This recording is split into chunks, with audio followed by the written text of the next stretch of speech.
Live from the internet, this is the Crystal Chronicles, your Dissidia Final Fantasy Opera Omnia podcast. Welcome to episode 83, recorded on this January 2nd, 2020. Welcome to the new year. Welcome all of you joining us on Twitch Live as we record every Thursday night at 8 p.m. Central Standard Time. Welcome all of you joining us on video on demand later. All of you joining us on YouTube or on your various podcast apps or on our website, tccpodcast.com. You can find out all of our information, connect to our social media, join our Discord, and even come purchase some TCC merch at tccpodcast.com. When I actually update that and put the link to the store on there, as I said that, I realized I haven't done that. So I am Mark. Don't worry, Mino sees not a penny in this. In Mino, there's no profit. Just for fun, not for profit. This is a nonprofit. It's not a nonprofit podcast, but it is a nonprofit podcast because we're not making any money. I am Mark, and I am joined by my co-host. First, his name is Mino Spellgood. He wishes we were making money. How you doing, Mino? Hey, Mark, doing okay. Happy New Year. Hope you guys had a good one, both of you. I think we have plenty of time, but how was your New Year's, Mark? You do anything special? Well, one of my, really my best friend visited for a couple days, so he was with us, and we, the kids and my wife went to a friend's, my two boys and my wife went to a friend's New Year's Eve party with a whole bunch of kids and stuff, and my friend Corey and myself and my daughter Selena, we stayed home and binge watched the entire Witcher series. So, yeah, that was fun. I caught up with family from out of town. Had a great time. Really interesting. I know people keep trying to. It feels weird, right? Like it's the end of a decade, beginning of another. But I guess I'm just not feeling it yet. But yeah, it doesn't excite me. It doesn't excite you. New decade. Okay, well, I've been through enough decades. It'll feel a lot more terrifying once the presidential election campaign really takes off. Great, Chris. Just brought the whole mood down. All right. That is our other co-host. His name is Chris. Chris, how was your New Year's Eve and New Year so far? Happy New Year's. I did absolutely nothing for New Year's Eve. Woo! It was wonderful. No obligations. I got to hang around and do nothing. So I had a lot of fun doing that. So far, it's been okay, though I had to go back to work today. Some poor students had to take an exam today, and I had to be there to administer it. Well, that sucks. Happy New Year. Get to work. Yeah, I hear you. I went to work today, too. I don't know why I'm saying that. Like, oh, don't worry. Oh, yeah, I went to work, too. But yes, so welcome all of you to this new year and a new year of Defo. We're not quite in the second anniversary, but we are steadily approaching it. So some news of the day. We did get the community stream. It was on Monday. A lot of fun. We received our January schedule, so we know all of the coming events. Our stream rewards were significant. 1 Power Stone, 20 tickets, 5 armor tokens, 6 gems, 1 Bloomstone, and 60 Bloom fragments. Did we get those after maintenance? We'll get them after tonight's reset, so by tomorrow we'll have them. I just checked they're not in game yet. We also have a New Year campaign. Double cycle quests continue. Double mate daily missions.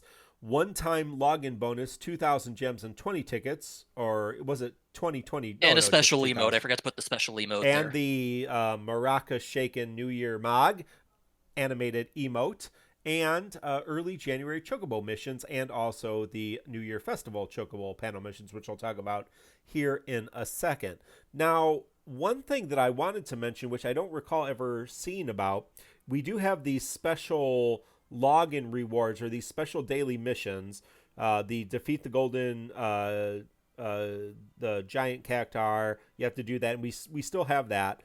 But the Winter Festival weapon tokens, how have we been getting that? That's been like an everyday thing. We've been getting 5 weapon tokens for doing our daily quests. That's still the Winterfest stuff, Mark. It's a follow-up. What was it? It was armor tokens the week before, and the week before that high crystals, and the week before that was high shards. Okay, right. So this should be the last week for that. Okay, so but we are getting a considerable number of weapon tokens or power tokens, excuse me, for weapons. The weapon exchange shop, and I mean I'm over 100 with all of those once we begin, so that's pretty cool. I like that. Like to hear that. I would be over 100, but I just bought Cait Sith's 35 Yes. CP Well, weapon because I'm still on a losing streak of getting that 35 I'll CP. I'll tell you what I end up here with here in a second. Well, on to the New Year's festival, a Golden New Year. We have a new raid event, the Golden Cactuar raid. The raid HP pool is fairly insignificant, so it dies fast, and literally every time you co-op, it almost resets. We are up to 350 kills. 380, I think. Oh yeah, we are at 359 currently, and I believe the top reward is 400. So we are approaching 400 kills. Somebody said, "Are we going to have to kill it 2,020 times?" I thought that would be kind of funny, given how quick we're killing it. But that is for the collective everyone missions. Remember, there's the mission tab and the raid tab, and it's just like any other raid. 2 million points, you can get all of the rewards. The first million are the significant ones, and then it's armor tokens for the rest of them. Although if you're running out of armor tokens are pretty significant. Just casually playing a couple times a day, I'm well over 1.5 million points. So it's pretty easy to get those points. That did I'll bring. just point out that my armor token supply is so low now that I'm kind of regretting skipping the armor tokens back for the Awakening Wave 3 Right. raid event where there were 20 armor tokens I just left on the table because I got tired and fed up with that event. Yeah. Yeah. We also still are receiving the limited token exchange carried over from the Santa Cactuar. So now we we can continue to get tokens for that and use them. So if you didn't get everything, you'll be able to spend some more. You still won't be able to get everything in the store, but you will be able to get something. And my free draw on Cait Sith and Balthier banner was Cait Sith 15 CP, so that's pretty much par for the course for my free draws. I haven't done the other one, but we'll. Mark, before we move on, there's a Yeah. couple people that want to point out that there is a little bit of a weird quirk with the Gigantuar, Golden Gigantuar event raid fight, where if you kill it while it's in the middle of a reset for its HP pool, you actually don't get the points added to Wow. your personal damage. And considering how low a health pool it has, it's relatively likely for that to happen. I Oh, know I wow. saw that a couple times while I was doing it.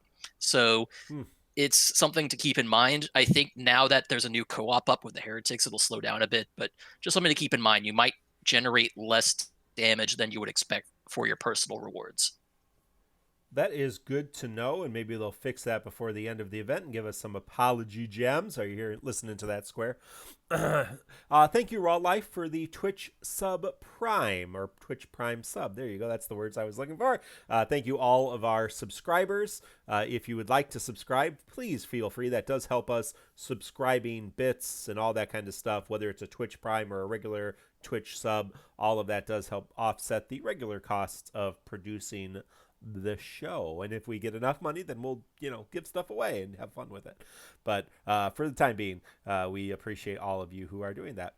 We also got a New Year Chocobo panel mission, so there are 2 panel missions. They're both new. Of course, the New Year one is related to Vanille, Setzer, Serah, the Golden Cactuars, co-ops, all that kind of stuff. And my other free pull was a VV 15 CP. So yep, that's how my free pulls generally go. And that's okay. I'm glad that other people have better luck on their free pulls. Well, that brings us to the Ultimate Summon campaign. We did talk about this earlier, that the first 3 summons were going to come back with special synergy. So you'd be able to have special synergy for a couple weeks again. And we would get a triple EX banner. Is this our first triple EX banner? No.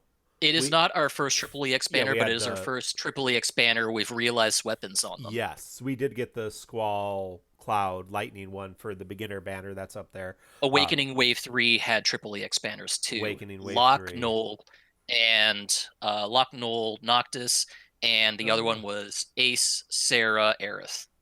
Those were good banners. I remember that. But yes, this is also a good banner with Vanille EX, Serah EX, Setzer EX, and their 15 and 35 CPs. So we're going to talk about each of these characters. Vanille gets a rework and an EX realization. Serah gets an EX realization, and Setzer gets a EX realization. We also have 3 chaos fights. There was chaos difficulties added to Ifrit, Shiva, and Ramu ultimate summon. So we're going to talk about all of that, and we're going to start off by the most comprehensive of the kits changed, which is Vanille. She got a rework and an EX realization, and Kreese is going to walk us through that.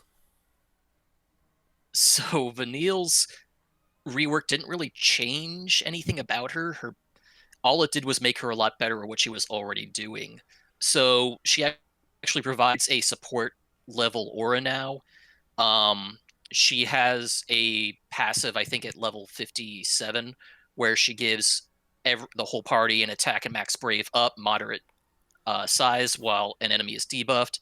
Her crystal strength 68 also gives another 10% on top of that. So in total, she gives a 50% attack and max brave buff to the party while an enemy is debuffed during the fight. So that's pretty nice. It actually makes her a decent support option now. Big changes. Deep Protect got a bunch more ability uses. It now has multiple brave hits associated with it. It has overflow. It is an AoE brave attack now, but a single target HP attack. It's also guaranteed single target, whereas before it was a conditional to deal the HP attack damage. So because it is AoE brave hits, that now means that Vanille does AoE attack down and defense down with Deep Protect. Before you had to do it for each individual target, so that's a pretty nice bonus for her. Dispel is still AoE. The big change is now that Vanille has a personal brave gain associated with it before brave hits. She does a lot more brave hits. She can overflow up to 150% HP or brave, and it always does a single target HP hit now. So that's pretty nice. Nothing really changed with her HP plus or brave plus. So the rest of her changes all came from her EX plus, her realized weapon. At 0 limit breaks, Death, her EX ability, becomes an AoE attack and gets extra brave hits and more. And that does HP damage split. At 1 limit break of her EX realized weapon, she gets Brave Plus and HP Plus and an attack and max Brave bonus. Brave Plus Plus is just a 2-hit Brave attack. It's slightly stronger than Brave Plus. HP Plus Plus turns the Brave gain she used to gain personally into a party-based battery that can overflow before the HP hit. So keep that in mind. HP plus plus does battery the party, but it's before her HP attack, so she does end with 0 brave. You got to be careful she doesn't get broken after that. 2 limit breaks. She starts with her unique buff from her EX ability called Urba's Favor, and at fully limit breaking it gets additional overflow, bigger damage increase, and her unique debuff from Death, Assassination, that deals a brave hit after the target's action, also removes 2 buffs from the target when triggered, which gives her another option for dispelling. Instead of having to rely exclusively on her dispel ability, she can now use Death to dispel targets as well. Her additional ability, All Attack, is Party Attack Boost. If you bloom it, it's 5 turns total with 2 uses.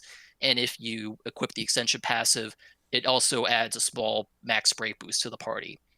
All in all, I mean, Vanille hasn't really changed. She's still the same debuff destroyer, dispeller, mage that she's always been.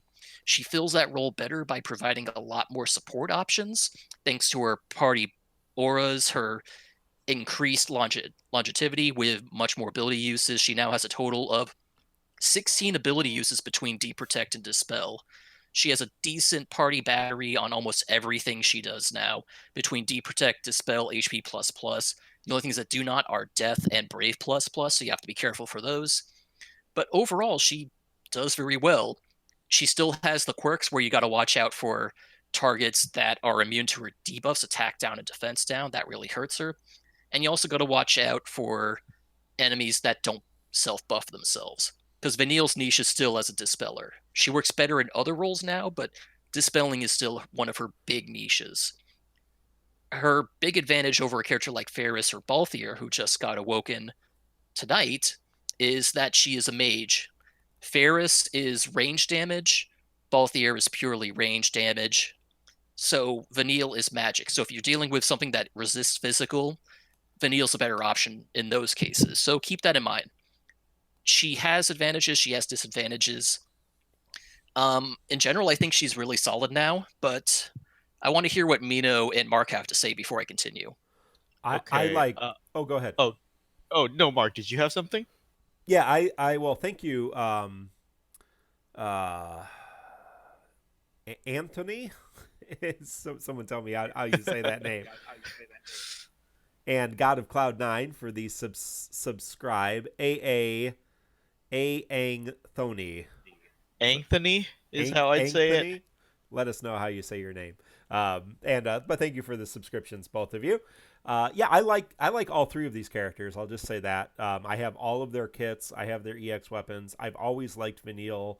I like the dispel. I like the debuff. I like death. I think the ability is really cool. Seriously, a Kefka 35. This is terrible. I think I'm gonna be pitying Mino, so you're gonna like that on this matter. Great. Um, and I like the idea of her realization. I have not realized any of these. Anthony, yes, awesome. Thank you for the subscribe, Anthony. But yeah, Mino, what's your thoughts on? So this will be a fun night because all the characters we're covering today there's a lot of fan favorites, Yeah. and they're all very strong, but also not meta defining strong. So I'll be playing the bad guy all night because I'm sure you increase put a lot of research into the characters you're covering and have a lot of good things to say about it. And so I'll represent the bad side because again, no, seriously, all these characters skirt the line between being really good and not being meta. So they're like right there, they're like A tier, not quite S tier, but really damn good. So somebody has to talk about their drawbacks, which I'm sure I'll be covering as usual. But before I get into that, the only one benefit I wanted to add to what Kreese said is that he did the comparison between Ferris and Balthier, which is Vanille's immediate competition. And he said, as he was right, is that she's the only magic version of them, but also she batteries on almost everything she does. So that's another thing she brings that Ferris and Balthier will not. Ferris has her own debuffs. That's how she stands out. And Balthier has a lot of raw damage, as well as, on top of dispelling, he can get the buffs as well. But Vanille will battery like crazy. Also, probably the most consistent dispel, since she also dispels reactively after enemy turns once her EX is cast with death. Correct, Kreese? That is Nope. correct. Yeah. And Vanille's EX is on a fast charge. Yeah. With ability use, it's every other turn. I think with HP plus or Brave plus use, it's every 2 turns. Yeah. So it's the most consistent dispel out of all of them, which is really nice because we have a gimmicky fight coming up at the end of the month, which is Brothers, where they buff almost every turn. So, Vanille's almost built for that. I think she's used a lot for that fight too. So the one thing she has over her other debuffers is the constant rate at which she dispels. And sorry, I meant dispeller, not debuffer. Um, that being said, Vanille, while a lot of her battery works off attack, a lot of it also works off of damage done as well, I believe, still. Her battery it's a weird mix. The Yes, HP it's a plus mix of plus both, is right? from attack, Mhm. Deprotect is based on her max brave, and Dispel is based on her damage dealt. So yeah, it's all Right. over the place. And I think Dispel, at least from when I was using her right now, that's supposedly her go-to battery. Like it's the strongest battery, Based on I my believe. experience with her too, as a non-realized EX, yes, it is definitely a strongest battery, especially Right. because it directly benefits from Herba's favor, which increases all brave damage dealt based on debuffs on the target.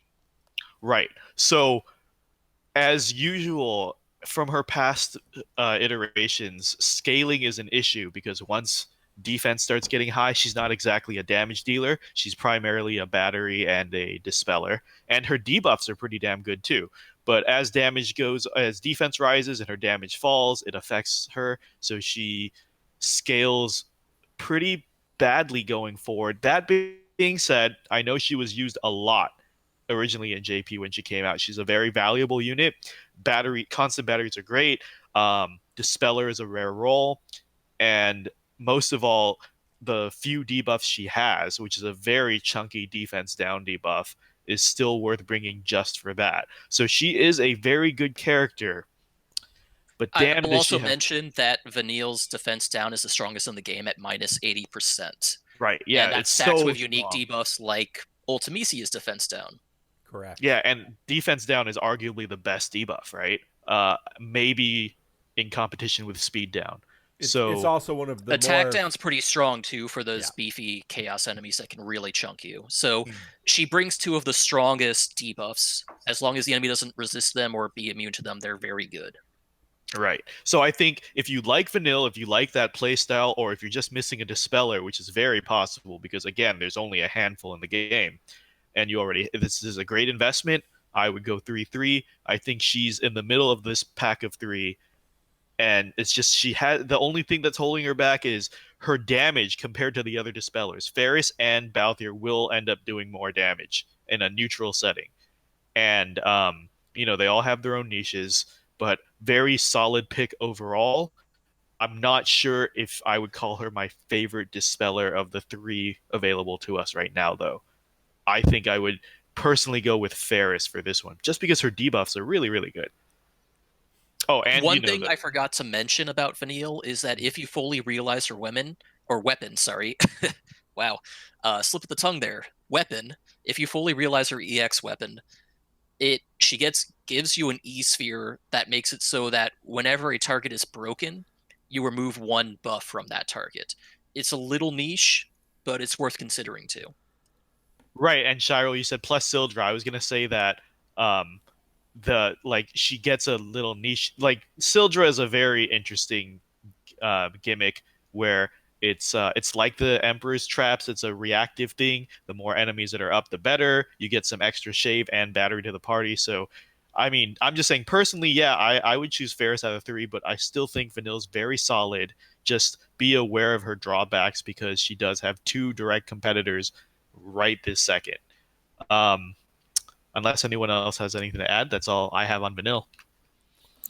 That sounds good to me. I will just mention that the only reason I have not booked in 3-3 Vanille right now is because I am at a deficit for books, and I chose Serah instead because she'd be better as a general purpose character to book and 3-3 at the moment. Snoop Ball brings up a great point. Vanilla also has an amazing sphere Yes. uh, that lets other people dispel if she puts it on them. Um, did If a you? character has an unbreak mechanic such as Yes. Vayne or Null. Oh yeah, Right, that's a really great point. right. So yeah, you can slap that on anyone, and I believe it's as soon as they break, they dispel one buff. Right. Yeah, if you're Correct. So planning for unbreak, rebreak characters, it works great. to, EX realize Vayne or Null, or even use them now. I mean, you could certainly use them in some content currently. It is nice on those two, especially. Won't that be the same case with Arden? Because he has that mechanic, right? That's looking 8 months in the future. I Well, don't yeah, even know what his kit is. that's looking 8 months in the future. But I think his whole thing is unbreak, rebreak kind of stuff. So if you're a big Arden fan, hold on to it. That should bring us to Serah, correct, Kreese? You're going to cover Serah's EX I'll Realization? quickly cover Serah. Luckily, all she got was her weapon realization, so this will be fast. When you book her weapon, Ultima Arrow, her EX ability gets some overflow and a large potency increase. At one limit break, she gets an attack and max brave bonus, and she also unlocks her HP plus because her base kit does not have any HP plus variant at all. HP plus in its base form is a brave gain followed by an HP attack, and which parties her allies based on HP damage dealt. At two limit breaks, Serah gets Unshaken Will, her unique buff, when the fight starts, and also when she uses Ultimate Arrow, which makes it much more simple for her to maintain her unique buff and maintain the plus versions of her abilities. After 3-3ing Serah myself, I could say I never had issues with her running out of Unshaken Will. Her EX was always available when I needed to refresh it, even if I was using Moonlight a lot and HP pluses or Brave pluses a lot. At 3-3, fully realizing she gets Brave plus plus and HP plus plus. Serah gets an additional Brave gain on Ultimate Arrow before its Brave hits based on her personal attack, a large potency increase, and increased overflow up to 150%. Her Brave plus plus is a slightly better party battery based on her attack stat, along with 2 Brave hits instead of 1. HP plus plus becomes a slightly better Brave gain with potential overflow, followed by an HP attack with the same party battery or ally battery based on that. So I think we can all agree Serah had a pretty incredible kit to begin with. This is just really bringing her up to fit better in more EX fights, because she was already doing EX, or Chaos fights, I mean, beforehand. This just makes her slightly better at providing benefits for those Chaos fights. I don't think there's really much else to say. She's just as good as she was. She's just doing it better now. Um, the Brave plus plus and HP plus plus are pretty nice. They don't drastically change her kit, but they increase her combat longevity a little bit. She still wants her cursed artifact passives if possible. Yep. The aura is very nice because she doesn't really provide much of an aura without it. Charge Moonlight boost helps a lot by giving her more ability uses and max Brave bonuses personally. And Attack 108 is always a nice option on the side because a lot of her stuff works off of her attack stat as far as her batteries and everything goes. So keep that in mind. Last thing before I pass the table over, or pass the mic over to Mark and Mino, is that she has an E sphere that she gives you when you fully realize her weapon that gives a small max Brave bonus personally when she inflicts a debuff if the person has the E sphere equipped. It's nice. It's not amazing, but it's nice, I guess. All right, so I take it you're finished. Mark, do you have any thoughts on Serah? Sarah's great, and she got better. I mean, a lot of us were already using her in Chaos. Now she's better if you want to invest the ingots in her. A lot of people already 3-3'd her. Again, I did not spend on any of them yet, but, she's awesome. So, yeah. But Mino's going to tell me I got nothing that she sucks. I shouldn't even talk to her.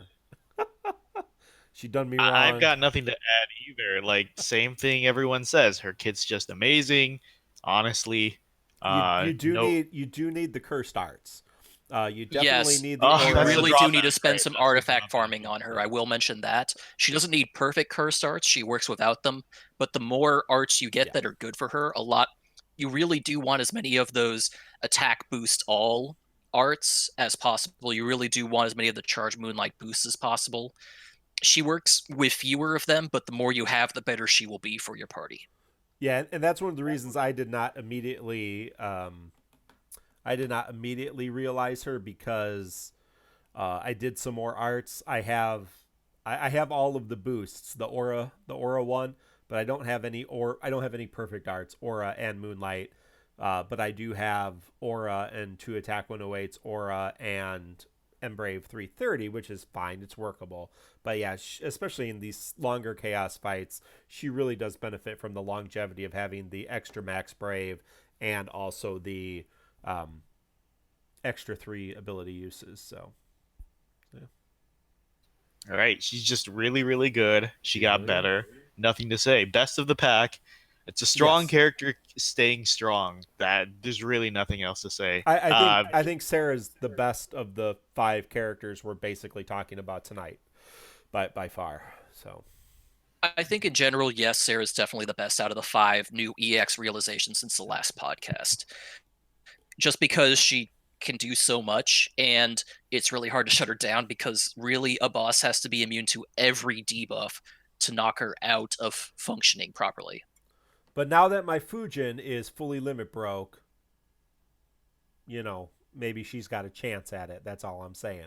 So let's go to the third person on this banner, who is Setzer, and Mino's going to talk about Setzer's EX realization.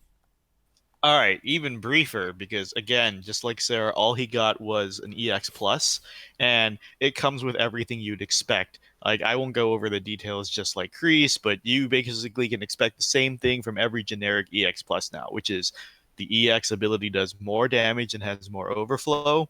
He gets all his starting buffs, and he gets stat ups and perhaps an extra Brave plus plus HP plus plus, which he does, and all that is more potency and more hits across the board. So he's exactly the same Setzer with more stats and a stronger EX plus, basically, right? Like, did you want to add anything to that, Kreese, A before I couple go of in? things to Sure. mention are that the big changes happen at 2 and 3.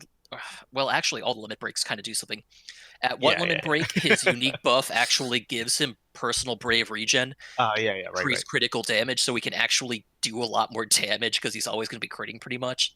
Um, at 2 limit breaks, brave plus plus and HP plus plus, the big advantages, I mean, they're better, obviously. The big advantage is that they no longer are tied to conditionals from having to use his abilities to activate them, so he just has them all the time now. Um, and at 3 limit breaks, his EX ability gets a higher recharge rate on top of all the other niceties of overflow limit.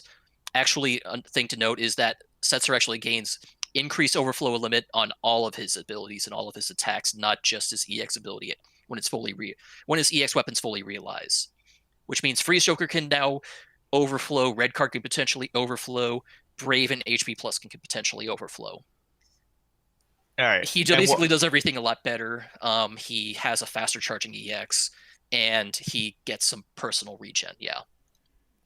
So while he's always been a favorite of mine because I like the unique gimmicks and Setzer's full of them, uh, I'm prepared to catch a lot of flack for this. I think he's the weakest of the bunch here, out of the three that released on the Ultimate banner.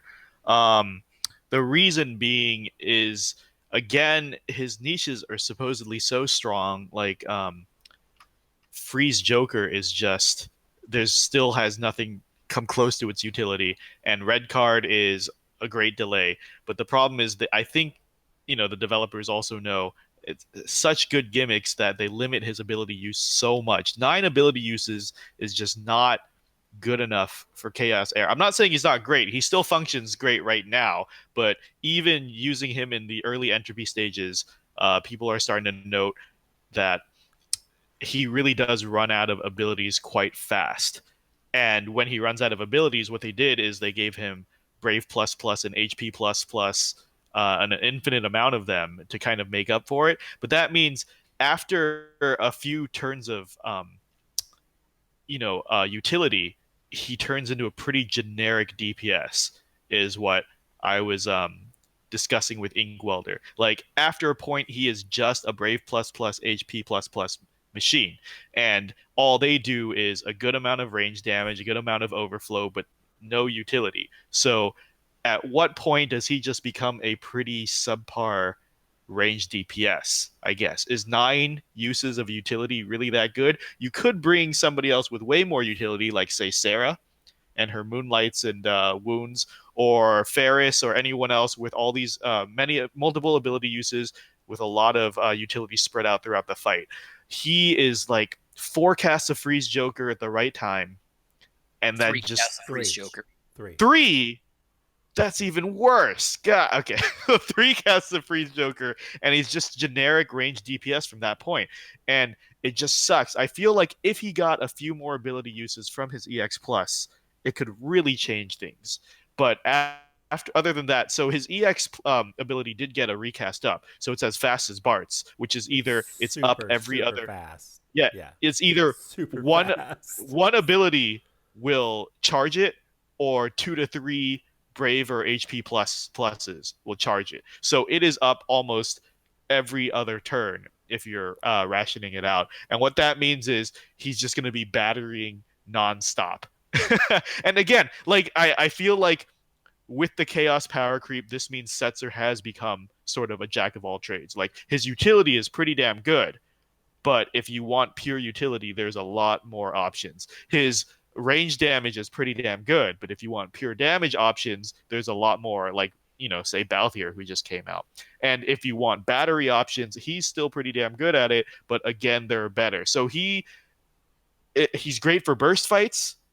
He's great for if you really need Freeze Joker to choose a fight. I think as a friend unit, he's freaking amazing now. You call him in, you got EX, Freeze Joker, EX, Freeze Joker, EX, and then he's You could out. also do Freeze Joker EX, Freeze Joker EX, Freeze Joker for 5 turns, and basically 5 turns of party battery plus potentially 6 turns of shutting down enemy Brave. He makes an amazing friend He's a unit great option. friend unit. Amazing friend unit. Like, but as that demonstrates, all of his power is in burst. Longevity, like in a long fight, he's just Brave plus HP plus machine. Well, And and I just and to be fair, the chat is arguing with you, of course. His Brave plus plus and HP plus plus are arguably two of the best in the game right now. They do give him significant longevity, and they are fairly powerful, especially if you pin them with another battery like Y'shtola, another right. support character. So he Yes. is very usable. I will. But Yeah, yeah, I'll give. I mean, there are some downsides, and one of those downsides is he definitely, if you want to use him, of the three, Vanille, Serah, and Setzer, you really need to 3-3 him if you want to use him so that he is doing the damage that he needs to do to be competitive in Chaos. Right. I will Vanille and Serah, you can probably get away with not fully realizing them. I also want to point out that freeze is a very unique debuff in Yes. that, unlike other ways where you just stop enemy HP attacks, you don't actually move their AI on to the next ability. They just keep trying to do it. Setzer actually has them do it, but they don't do any damage. So Right, yeah. they basically waste their big attack if you time it properly. That requires planning, and you can only do it so many times. But Setzer does have that niche where he does shut down and stop attacks while forcing their AI to move on to usually a less dangerous phase in many of these cases. And I expected this um backlash from chat, and I talked to Inkwelder again about it, which is, yes, it's true. His Brave plus plus and HP plus plus are among the best, if not the best, in the game right now.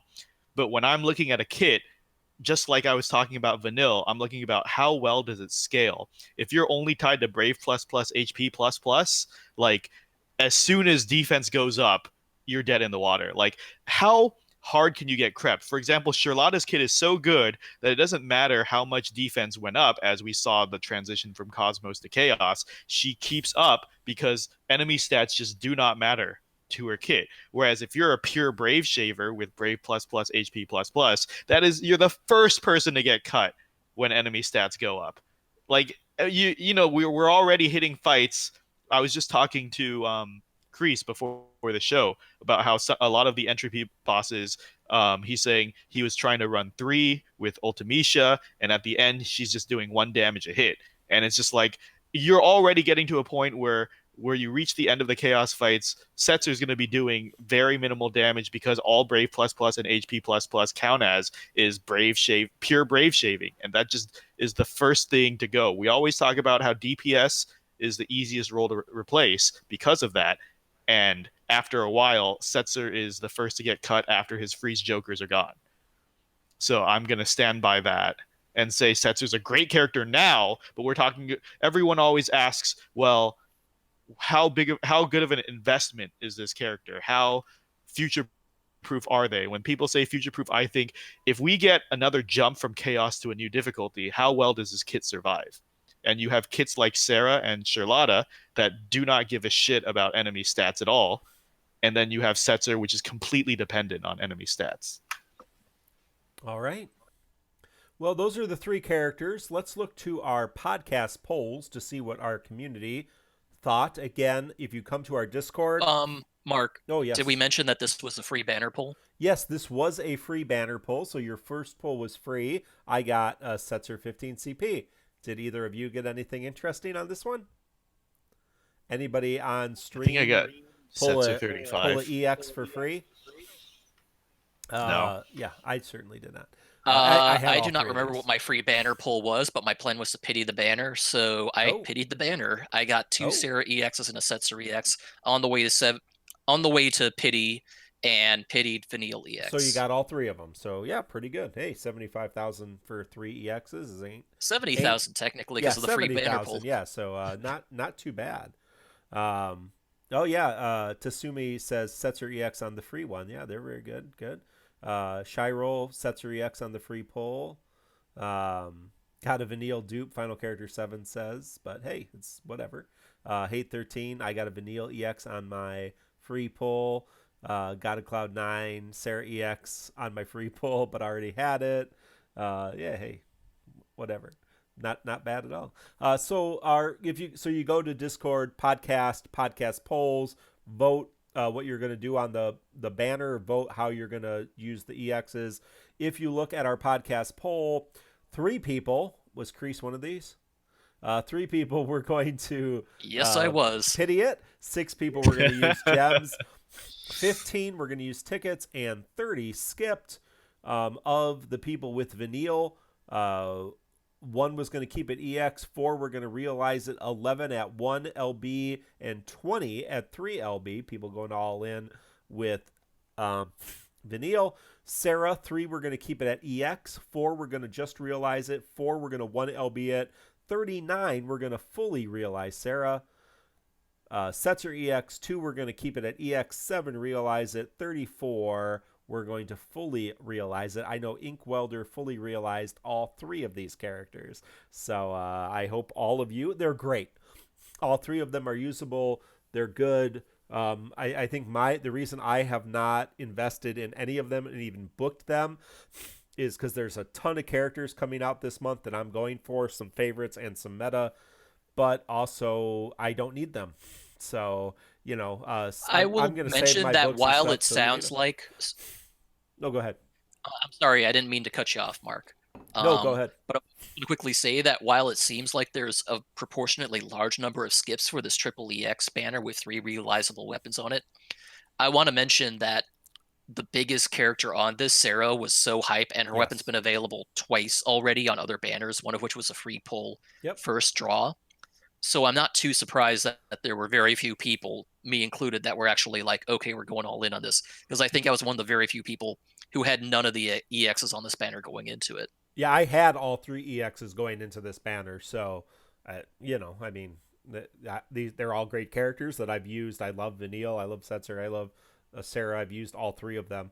So Sam purpled all 3 of them too. So, but hey, again, they're pretty useful. I think my personal opinion is I haven't needed them yet. I wanted to do all 3 of these chaos fights without them to see if I could do that. So I will perhaps realize them when and if I need them, which could be sooner than later. Who knows?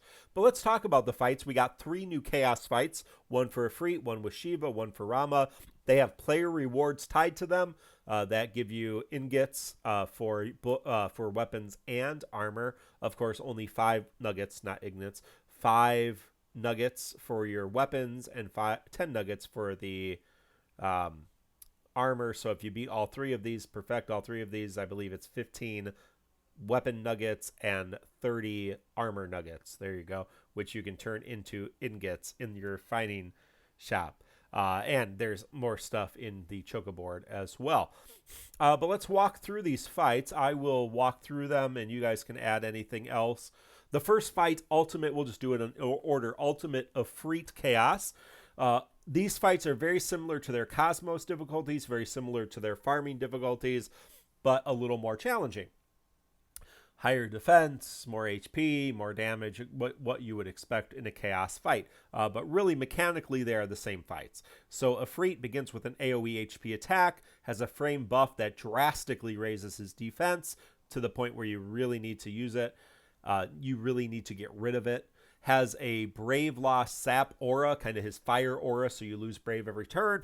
Gives himself a veil when his Brave reaches a certain amount. So it's not necessarily when he breaks you, but if he does break you, he's more likely to reach that Brave threshold and give himself a veil, which then you have to deplete his Brave completely before you can do damage to him. That's how those veils work. Super annoying. So my general tips would be to remove Steal the debuff. You really do need a healer if you want to get the scores and get the HP requirements. Brave Regen does help counteract the sap ability. He can be paralyzed, he can be delayed, and he's only immune to the max Brave debuff. So there's plenty of ways to debuff him. He does absorb fire damage, and he is weak to ice. Personally, I used Ultimecia, Cloud, and Y'shtola with Shiva and Kistis. I removed that frame buff with Cloud's World of Illusion weapon, delayed and paralyzed him to death. Did very well. My mortal enemy Fires, FIREZZ on YouTube, or you can check out the Call to Arm, Macnol's Call to Arm. Fires is always posting because he is a master of the high score, and he did get triple nines or 6 nines, 900,099, 999, with Cloud 3-3, Warrior of Light, World of Illusion, Warrior of Light 3-3, Ramza with Shiva and Charlotta. So that's a way to get max score if you want to do that. So other thoughts about this fight? I will say, I'll say this up front. I was going to say it afterwards. Our friend Arolai, one of our moderators and frequent guest, she used Celeste, Rem, Vanille on all 3 of these. Of course, Vanille is great for this. She can remove that buff, give that big defense down. But Celeste can tank all 3 of these fights significantly. And, of course, Rem gives you the extra turns, and she's buffed, so she's really good in all these fights. But Arolai used Celeste, Rem, and Vanille on all 3 fights and was able to beat them. So that's a good strategy, too. Mino and Kreese, did you have anything to add about Afreet? Just echoing what Chad is saying. Celis MVP completely shuts down the fight, apparently, and also apparently Cloud is also really good because Afreet usually just does the 1 or 2 framed buffs, and he'll dispel naturally. Nothing else to add besides that, though. Kreese? I have not tried the fight yet, but everything I'm hearing is that the boss AI has not really changed from the Cosmos version, which means whatever strategy you had, it's probably going to work now. Yeah. Yeah, just make sure it's better. That's for sure. That brings us to the most annoying of the 3 fights, in my opinion, which is Shiva Chaos. Ultimate Shiva begins as a single Shiva, large Shiva. At 80, I think about 80% of her health, she casts Avatar, splits into 2. All of her forms can do that horrible AoE attack Diamond Dust, which freezes your party and is followed up with a potentially deadly AoE HP attack. She absorbs ice, she is weak to fire, she's immune to defense down, speed down, and I Brave down. So my general tips for this, you need good AoE damage because you're dealing with 2 very powerful bosses. Well, first 1 and then 2. Debuffers with framed poison or sap are very helpful because before she does Diamond Dust, she wipes all of her debuffs that are unframed. So Ultimecia and Serah, who have framed sap and poison abilities, are very helpful because that lowers the potential damage that you're going to do. I believe a healer is really necessary in this fight unless you're going to be able to beat it without taking an HP attack, which I'll get to here in a second. My team for this was Ultimecia, Agrias, and Lilizette. I really, really wanted to try to beat this without Serah, and I did. I brought Lilizette with Afreet and Agrias. I took 1 Diamond Dust from the first form, from the big one, 1 from the second form. I have found if you take 3, you're probably not going to make it. Silenced and paralyzed to prevent that final Diamond Dust. Summoned, I actually did something I've never done before. I summoned, while Ultimecia's EX was active, I used her AA, I summoned, I used her EX ability, and then I spammed Hell's Gate, her AoE, one that does full AoE damage, and just did massive AoE damage in my summon. And then brought in Agrias to just lock down and do extra damage as well. So I had 2 Agriases that were able to paralyze and silence, and both silence and paralysis prevent the big attack. I believe paralysis does not increase the gauge that allows them to use their ultimate ability. Silence does. One of it may be the other way around. One of those things actually increases her charge, and the other one does not. So you kind of pay attention to that. So that was my ability to do that. Fires, who did not get max score on this, did have a no HP attack run with Ultimecia, Agrias, and Rem using Rama and Agrias' friend. So the idea there is basically just to use Rem to get as many turns as you could and just destroy it before it could even attack you. Bosch can also tank Diamond Dust, so he is a good option in this fight as well. Celeste can also work well in this. I maybe perhaps Warrior of Light. I don't know that I've seen a Warrior of Light. And Serah's great. Serah's great. Most of the runs I've seen include Serah. So if you 3-3'd Serah, or even if you have Serah just realized, Serah's going to do a lot good. That frame debuff from Arrow, her EX ability is just great on this, and her other debuffs are great as well. So do you guys have anything else on this? Same reading off chat. People really like Bosch for it. People really like Vanille for it, and Serah, of course, are the three really popular ones. I think you can use Bosch without him fully realized either. Just booked Bosch, I think, can effectively take this fight if you have strong counterparts with him. That brings us to fight number 3, which I thought was the easiest of the 3, and that is Ramuh. He thankfully doesn't begin with something horrible, but quickly charges his ultimate attack, Judgment Bolt, which is an AoE HP attack, followed by summoning adds, which makes him invulnerable to damage until they are destroyed. Now, remember, you can still target him, so that is something to be aware of, because you can target him and do 0 damage. If you do split damage attacks, that it will be split between the 3, and he won't take any damage. He also gets a Veil when he breaks you or attacks a broken target. So his Veil is not dependent on his Brave, it's dependent on attacking or breaking. Breaking a target or attacking a broken target. And he has a hefty amount of HP, so he is a chunky man. My general tips are: bring some AoE damage to deal with the adds. For example, Ultimecia. I'll talk about how I used her in a second. As likely you won't kill Rama before he does his first Judgment Bolt. If anybody did kill him before he used the first Judgment Bolt, let us know. That would be interesting. Delays do work, but he is immune to paralysis as well as defense and attack down debuffs. He is also, of course, absorbs lightning, and he is, or thunder, and is weak to ice. So interesting enough. I used Ultimecia, Warrior of Light, non-booked, or just booked, 0 out of 3. Y'shtola with Shiva and Charlotta. I used Ultimecia's EX and Skill 2 to kill the adds. I brought Charlotta in towards the end of the fight during a summon, so I saved Charlotta, my friend, and my summon till the end of the fight, and I basically nuked him with Charlotta and Ultimecia spamming Medica and her HP plus, and was able to just spam him to death, nuke him to death. Again, Fires, who's my mortal enemy, got a max score run with Y'shtola, Warrior of Light. His was 3-3, and Ultimecia with Shiva, Charlotta. Same strategy that I used, but he did it better because his Warrior of Light is fully realized. So those are the 3 fights. Did you have anything to say about Ramuh, Mino?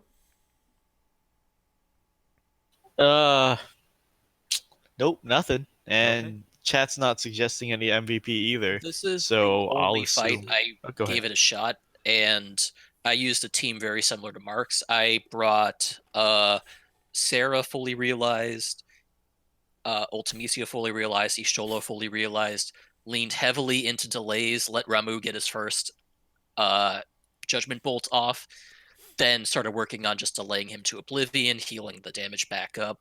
When he was getting ready for his second Judgment Bolt, I brought in a friend, Agrias, summoned, and basically shut him down for as long as I could, and just sat around wrecking him. He only got 2 Judgment Bolts off the entire fight. Yeah. Other than that, it was pretty easy. I just tried to predict what he was doing and make sure I didn't get broken. Yeah. Yeah, I think he's definitely the easiest of, and he's the least dangerous of the group, especially if you debuff him or if you bring a tank like Warrior of Light. Warrior of Light really seems to shine in this particular fight. just because of his single target attacks and his HP attacks, and he's just able to tank a lot of it for you while your other 2 characters go to town on eating away that big chunk of HP. So yeah, again, they're fairly challenging fights. I don't think they're the most difficult fights we've had, but they are challenging. Now, if you got some newer realizations, they're going to be really helpful. And I think even the next 2 guys we're going to talk about are probably going to be helpful in this fight as well. So that does bring us, and of course, we do have special synergy for the next couple weeks for these 3 summon boards. So if you need to catch up on some summon board farming, you get to use the original 6 special synergy characters who will give everybody double XP and make summon board grinding a lot easier. So if you need to catch up on Ifrit, Shiva, or Ramu summon board grinding, this is a good time to do it. I haven't even touched it, but I'm going to now because Setzer and Cait and Vanille all need some summon boards, so I'm going to be working on all of them, and probably some other things that I'm missing in terms of treasures. But yeah, so good luck with that, and we're going to get another summon board here before too long to bring it up to 5 total. Tonight, as we are streaming about an hour and 17 minutes ago, we just received our 6th Awakening Wave. And we also get a heretic-style event quest with this, Encountering Death's Daggers. We will talk about that later, as in next week. But what we will talk about tonight is the waves that we got, the 6 Awakenings, which brought us 2 new EX weapons, which are both realizable. And that would be Balthier and Cait Sith, or Cait Sith, depending on how fancy you want to be. And I'm going to talk about those. So let's start with the robot cat, Cait Sith. He got a rework, an EX and an EX realization. Now, his rework is not particularly exciting. It is skill 1, got 1 additional use, increased potency, and it removes the conditional. So you no longer have to have a certain brave threshold to do the HP attack. It always, Toy Soldier always does an HP attack. Hooray! Skill 2, Mog Dance, gets an additional use, so basically 2 more skill uses total. For 1 for Toy Soldier, 1 for Mog Dance. And his Brave Plus becomes a 2-hit Brave hit and raises party's Brave based on his M Brave. So that was literally the only thing he got in his rework. They thought he didn't need that much. He does get an additional ability, which is a party battery with overflow limit increase, and he gets 2 uses of that. That's an aura, so everybody gets the overflow. Now, his new EX weapon, of course, Cait Sith was a big deal when he launched almost a year ago, I guess a little over a year ago, but he did not have an EX weapon at that time. So his EX weapon is Battle Trumpet, which casts Dice. It is a 5-hit AoE melee attack, potency based on the roll of the 5 dice. How fun is that? So it is a RNG kind of based ability. It does have overflow, and the damage is split among enemies. It grants the framed buff Dice, which ranges party int Brave and grants Brave regen for 6 turns. The fully limit broke version of his EX weapon gives him an HP plus, which is a Brave plus HP attack that also batteries the party based on damage dealt, so particularly useful with another battery in the team. That brings us to his EX realization. At a book, it increases potency and overflow of the attack Dice. At 1 ingot invested, it starts the quest with Dice, the frame buff, not the attack, and raises his attack and max Brave. At 2, it recasts speed up. Party begins with his buffs, the regular buffs from Mog Dance, max Brave, attack, and cheerful gift for 6 turns, so that's nice. And at 3/3, it further increases the potency of Dice and its overflow. If you 3/3 him, he gets a D sphere, which raises party max Brave by 5% when 3 or more buffs are active. So that's interesting. Not particularly wonderful, but not terrible. The artifacts you want on him are Attack 108 and Max Brave 330. And some team comps for Cait. Cait is a melee dealing support character, so he works well with really anybody. He can work well with ranged and magic DPS because his buffs are kind of generic attack up, max brave up, and his brave regen. So assuming the boss doesn't have any resistance to melee, he's going to be fine. He will most likely find his place on your melee teams because if you're fighting a melee weak boss, you're going to want a melee support like Cait Sith. He provides 3 total buffs to the party, 2 unframed, 1 framed. So be careful of pairing him with others who give themselves a lot of buffs, like Balthier, or another support who gives a lot of buffs, like Ramza, etc. He gives I Brave buff auras and gives 2 frame brave regens to the party. So any character who has a powerful HP attack will benefit from him greatly, as will characters with overflow. So Agrias, Ultimecia, actually Setzer might be a good option with him as well. You have to play around with that. So kind of how you play him, his abilities get more powerful based on the total buffs of the party. So get the party buffed with Mog Dance. Unless you have him fully realized, then he just kind of starts good. And you can start using his abilities as you feel. Use Toy Soldier when he's free to attack. Otherwise, his Brave Plus and his HP Plus will battery the party and help charge his EX. Yeah, just kind of final thoughts on Cait. He's a good support option. He's not great. At his 0 and 3 realization, he'll serve as a good support for heretics and lower tier entropy. At full realization, he'll probably be able to keep up with some of the better content.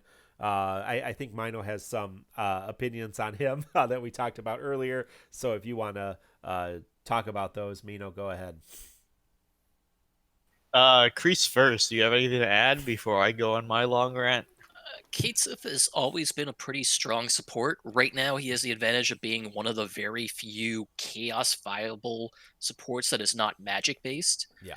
Which is a pretty big bonus because there are fights where magic is shut out and support magic users have a big problem with that. Your options right now are pretty much Ramza and Cait Sith. Yeah. Cait Sith does have problems, which I don't know if I don't recall Mark saying. The fact that he gobbles up 3 buff slots on his allies has problems depending on the character you're bringing. For example, Cloud will run into issues because he'll fill up all of his buff slots just from Cait Sith and himself alone. And the max brave up that Cait Sith gives is only slightly better than the max brave up buff that Cloud gives himself, so there's problems there. Other characters don't have that issue as much, so you have to play on your team accordingly. Other than that, I don't really have a lot to say, other than Cait Sith is a little gimmicky in that his brave damage can be particularly low despite all of his attack up buffs, personally, just because dice is random brave damage based on die rolls, and Toy Soldier is distributed brave hits instead of AoE brave hits. So he doesn't necessarily do as much damage as you would expect, and you got to be careful of that. All right, I have nothing good to say about Cait Sith. Here we go. I'm ready to catch a lot of flack for this because I'm sure a lot of people were excited for Cait Sith because he was such a powerhouse the last era a year ago. But things have really changed. They gave him a rework. They didn't change his kit enough, and his kit did not age well into the Chaos EX Plus era. For example, as Kreese has pointed out, he takes up 3 buff slots now for very minimal gains. One is a framed buff, and then 2 generic buffs. And his 2 generic buffs are weak enough that many people that are like pure selfish DPS, like Cloud, can overwrite them on their own, or it's just like he's gonna fill up all the slots, and a lot of buffs are gonna get pushed off whenever a debuff hits, etc. Whereas his direct competition, and he's gonna be compared to a lot of supports a lot. For example, Ishtola and Rosa, sandwiching him. Ishtola gives a single max brave buff, I believe, and everything else is loaded on auras, which means she's compatible with many generic buffs and self buffers. And you have Rosa, who is pure auras. Like the prayer buff is on herself, and then everyone else gets full gains, and they can stack their own buffs on top. Cait Sith loses out horribly. Cait Sith is known for having 1 strength, and that is his regen power. His total regen power equals plus 40% in Brave and plus 100% in Brave regen. Not only can Lena and Aphmau, who are two characters you do not need to pull for or invest ingots in. Not only can they match or surpass that amount of regen, and going back and reading lots of chatter and talking to JP players, a lot of people opted to use Lena EX or Aphmau instead of Cait Sith because they give you more buff economy, because they're far less investment, and they bring other So hey, things too. to be fair, you don't have to realize his EX to get that regen. Oh, right, that's true. But That still, his an EX EX realization really doesn't give him anything besides more damage to more himself, damage. Right, to him. yeah. It So But also gives him much more turn efficiency. He starts yes, with all of his exactly. He buffs starts with active. all his buffs. So I mean, if you're going to compare him to Lena, and I mean, again, they're different class of characters too. But right, right. Aphma has the problem of being a mixed damage type, so that can be really problematic in chaos in general. Right. Although she's not doing damage really, um, and Lena kind of has the same issue. It isn't a full melee character, so Right. yeah. To bring that into so it's still going to be more of an investment than Lena and Aphmau period, especially if you already have Lena's EX. It's going to be less for your investment with Ishtola and Rosa, and it's just if his biggest strength is brave regen, he's not even particularly great at it, as many can do it as well as him or better. And then so Lena is going to bring int down and a bunch of stuff, and Aphmau has at least she's taking up a lot of buff slots, but she has unique buffs across the board, so you can so everyone has a benefit. But what Cait Sith brings besides the brave regen is really, really bad damage, sadly. Toy Soldier removed the conditional, but if you think about it, the only thing Toy Soldier does now is bad split AoE damage because he's a support not meant for damage. So it's really bad split damage, and his EX is unfortunately also split AoE damage in an era where everyone else is getting 100% AoE damage or splash damage. Like his banner mate Balthier shows you that every 2 or 3 turns he's doing 100% AoE damage across the board, whereas Cait Sith is doing really shitty RNG based split AoE damage. So besides the brave regen, he's just doing really bad damage even for a support. So if he's not even strong in his strengths, his weaknesses bog him down even more. And the reason I'm so hard on him is because we expect every month for these characters to power creep. As you'll see, every tier of entropy we get every month, the difficulty gets cranked higher and higher. So you would expect that at least the characters that released this month are marginally stronger than the characters released last month. I feel like Cait Sith just cannot compete with any of the characters around him, let alone pre-chaos Well, I just era characters. I don't Oh, think go ahead. I don't think you see that in this era. I mean, you're going to get. I mean, just looking at this month, I mean, you're going to have a few really powerful characters and a lot of just kind of in the middle characters and a couple kind of duds. Very truthfully, but I mean, most of your characters are usable, and then you're going to get a few characters every month moving forward that are really really good. But yeah, I Which don't know is if it's a fair comparison to say that they should ramp up every month, because I don't necessarily think we're going to see that here in the next few months. Just looking I ahead mean at the next that's 6 months. that's fair, Mark, but for to bring up the weakest examples of this month, would you say Bosch is pretty competitive right now and even has his own niche? Well, yeah, Bosch is, but I mean, again, Bosch and Celeste are they have particular uses. Balthier again has a particular use. Right, Um, exactly. They at least have something for them to stand out, yeah, right? Cait Sith only has the brave regen going for him, yeah. noticeably. Yeah, and then even like Kimari coming out has damage reduction for the party and a 100% blind chance. And even after that, you've got Furion who's going to carry his own weight. You got Sabin, even though he's a dumpster fire that I'm going to pity, is going to be stronger than most of the DPSs at this point. Like a lot of the characters, even if they don't stand out, that are weaker this month, are going to be very, very competitive with the ones that came before. And I'm saying Cait Sith, there are people using pre-chaos era characters in his place to do his role. And I think like 100% brave regen and plus 40% int brave is just not very good for what he brings to the table. All right, well, send all your hate mail to Lino Spellgood at the Crystal Chronicles. Considering all of the EX realizations we're getting this month, I think Cait Sith is one of the weakest, which does not necessarily mean he's bad. He just has weaknesses that you need to consider. And someone in chat also pointed out that if you're looking at buff counts that characters put on allies, Aphmau is just as bad as Cait Sith, except you can't push off Aphmau's buffs because they're all framed. They're all framed. Just keep that in mind too. Right. Yeah, I brought that up. Which is two of Cait Sith's 3 are generic, so they can be overridden by stronger things. At least Aphmau is pure framed, so you can stack generic buffs on top of that. So here's the issue. I mean, let's just be honest. You can't use Rosa and Y'shtola in 6 or 7 tiers of entropy, right? So you have to have supports. We've talked about that. And there are a lot of options. The reality is not everyone's going to have all the options. So if you're pulling for Balthier, or if you just did a free pull and got Cait Sith EX, you'll probably find a way to use them unless you have all those other options.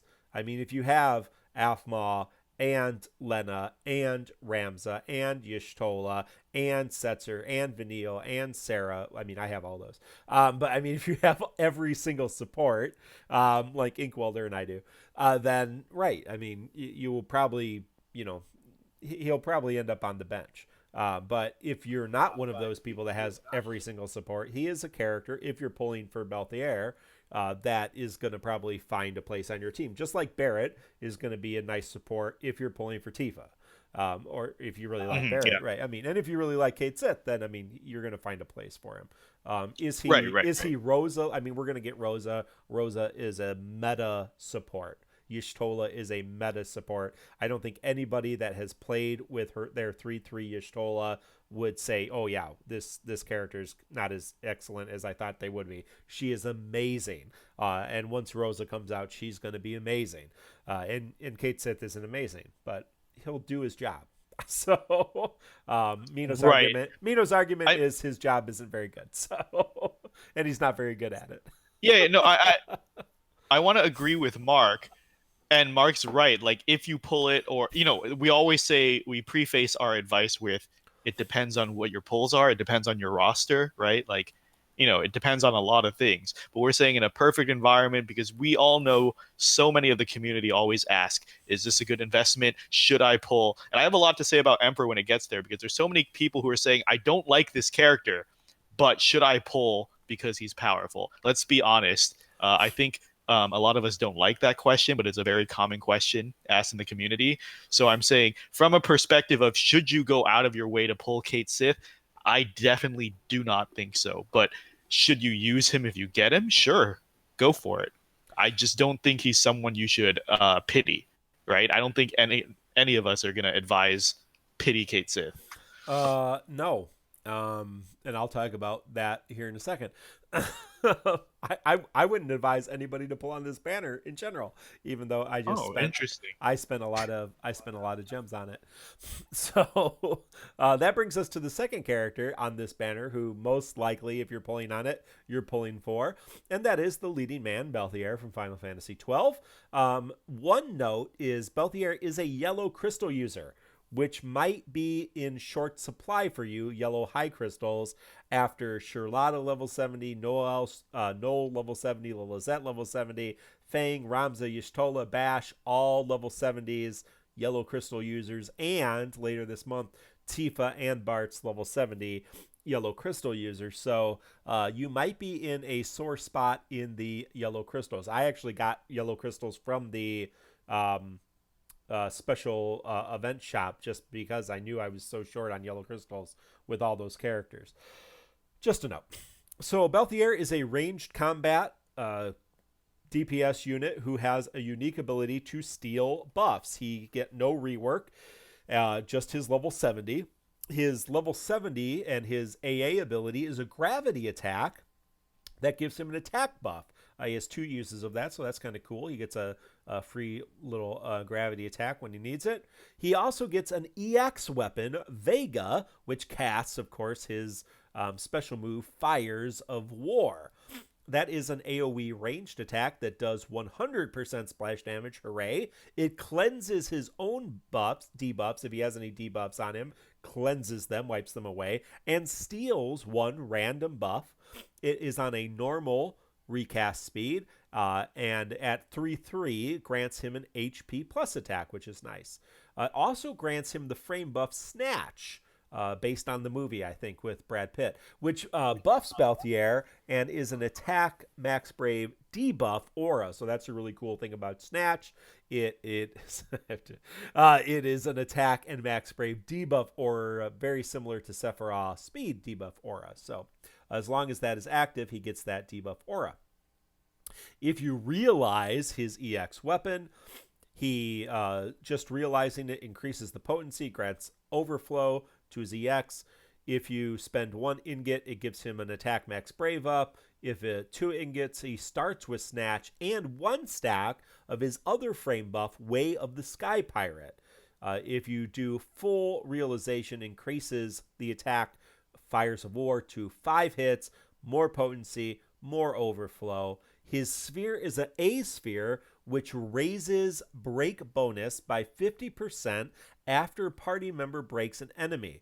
Inkwelder wanted to note that this is potentially useful on Locke, so if anybody's a big Locke fan, you might want, and is pulling on Balthier and planning to realize him, this might be a good sphere for Locke. His artifacts, I screwed up my artifacts. Cait Sith, his artifacts should be Max Brave 330, Mog Fever 2-star, and Attack 108. That's his preferred artifacts.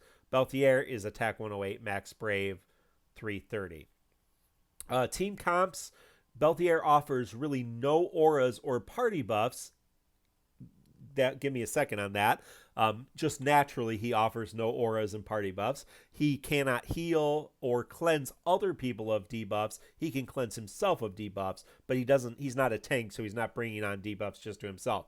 He does need solid support, healers, auras with him. Batteries would also help his HP attack. He works best with auras since he's likely to have a lot of buffs on himself. So you don't want to have people like Cait Sith, oddly enough, or Ramza or Afmao putting buffs on him because he's going to be stealing buffs. If we ever get a decent ranged Imperil, that might be a nice thing. We are getting Irving later. Might be a nice option for him as well. That would further increase his damage, but anybody that enchants or just does good auras is going to help with that as well. Balthier is pretty easy to use in terms of playstyle. You generally really want to use Great Aim, which increases his buff stealing chance, which, assuming he breaks the targets, will get 3 stacks of Way of the Sky Pirate, assuming you have his weapon at 2 out of 3 realized. Because he starts with 1. If he attacks, uses one of his abilities, he gets another stack, and if he breaks a target or attacks a broken target, I believe he gets another stack. And the way his stacks works, if you don't remember, each stack of Way of the Sky Pirate 1, 2, and 3 grant an additional different buff. So all 3 are particularly useful. From there on out, it's mostly about stealing enemy buffs and keeping your stacks refreshed through ability uses. So kind of my final thoughts on the character. Balthier is an odd character among the Defo cast. He can be considered a selfish DPS, but he can potentially help the party with buffs he steals. He can steal auras on framed enemy debuffs. He can steal buffs that help the party in a whole bunch of different ways. He also helps weaken enemies with his debuff aura. He does need to manage his frame buffs, Way of the Sky Pirate, since that gives him additional buffs at each stack, but his unique ability to steal buffs really makes him shine. This ability can potentially make certain fights very easy, or make him and the party very, very powerful. If you plan to use him, I would suggest fully realizing him, as he is a damage dealing unit, but you might be able to get by with 2 out of 3. Definitely 2 out of 3, but when you get to 2 out of 3, just go 3 out of 3. I don't see any reason to not spend that last ingot on him as well. Thoughts on Balthier? Crease, you got anything? he's an interesting character because he's a little bit more of a gimmicky dispeller than Ferris and Vanille are. He really wants enemies to have good debuffs for him to steal because that makes him stronger. Without those buffs that he's stealing, he's not as effective, and you'd better be better just dispelling and stacking debuffs on them instead, which both Vanille and Ferris do better.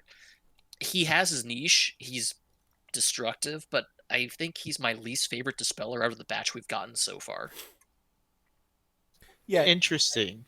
he can be an effective dispeller, but really that's not his first job. Like he can remove buffs, but if you're fighting if you're fighting a boss that is constantly buffing themselves, or you're fighting 2 or 3 bosses who are constantly buffing themselves with multiple buffs, he's going to have some trouble with that. So there might be other better dispellers. Ferris and Vanille specifically are going to deal with that better. But if you're dealing with a boss that has kind of limited buffs or really powerful special buffs, he's going to really be able to do. And there's just certain fights. Bring him into Ultimate Afraid. I'm going to do that later tonight. He steals that. Yeah. He steals that buff from Afraid. It's just hilarious. He might be able to take on him pretty unassisted. So go through and do some of that kind of stuff. So there are opportunities for him to really shine. But again, I'm not sure. He's one of my favorite characters. He's one of my top 10 favorite characters. That's why I was willing to pity the banner. And I'm 3-3ing him.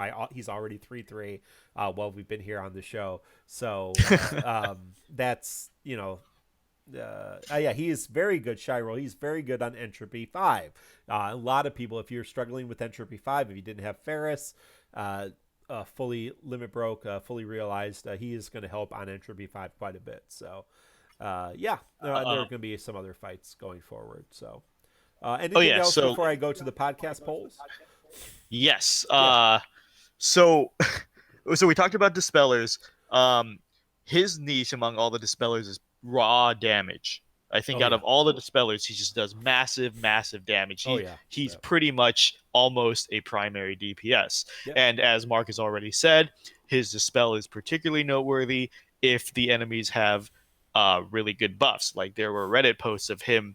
Well, first of all, Entropy 5, like many people say, Entropy 5 was supposed to launch with Balthier, Yeah. and it was supposed to sell Balthier because it's constant AoE waves, and he gets 100% AoE damage every other turn. And it's a ton of characters that self buff with unique buffs and framed buffs that he can just steal with one hit, and boom, he's fully buffed with everything. There's already Reddit posts of him having Noctis's Armiger or Sephiroth's One Winged Angel, or no, I mean Genova stacks. It's ridiculous what he's actually capable of, and but again, I think he's more flexible because there are lots of times if you're bringing the dispellers to a fight without a need to dispel, Vanille is a subpar battery. Ferris is a decent debuffer, and Balthier is massive, massive damage that can hold its own. And sometimes, honestly, pure damage as a secondary role is just enough.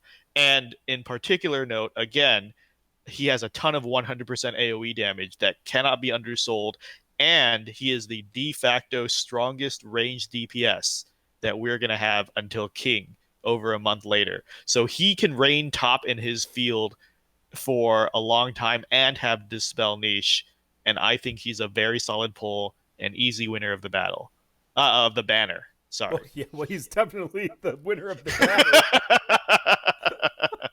Yeah, but Well, very to be strong character. fair, Like, yeah. I really haven't tested out Fujin yet, so I'll let you know how my MLB Fujin works. Okay, and to give chat a voice, someone was saying, because there's only a handful of dispellers for a lot of future heretics and dimensions, Yeah. it never hurts to have more dispellers. You I can't have too many I have all 3. because yeah, because with 15 stages, it's gonna pay to have dispellers on multiple Is stages. there any other dispellers in Japan in addition to who we have? Can you think of any off the top of your head? Who are the old ones? There used to be 5 or There's 6, right? conditional dispellers. Cloud with his Cloud. World of Illusion. Nah, Yuffie screw that. kind of Yuffie, can because kind she of. pushes off buffs thanks Yep. to I don't need this. Lilizette kind of is the And I same think thing, but that's yeah. about it.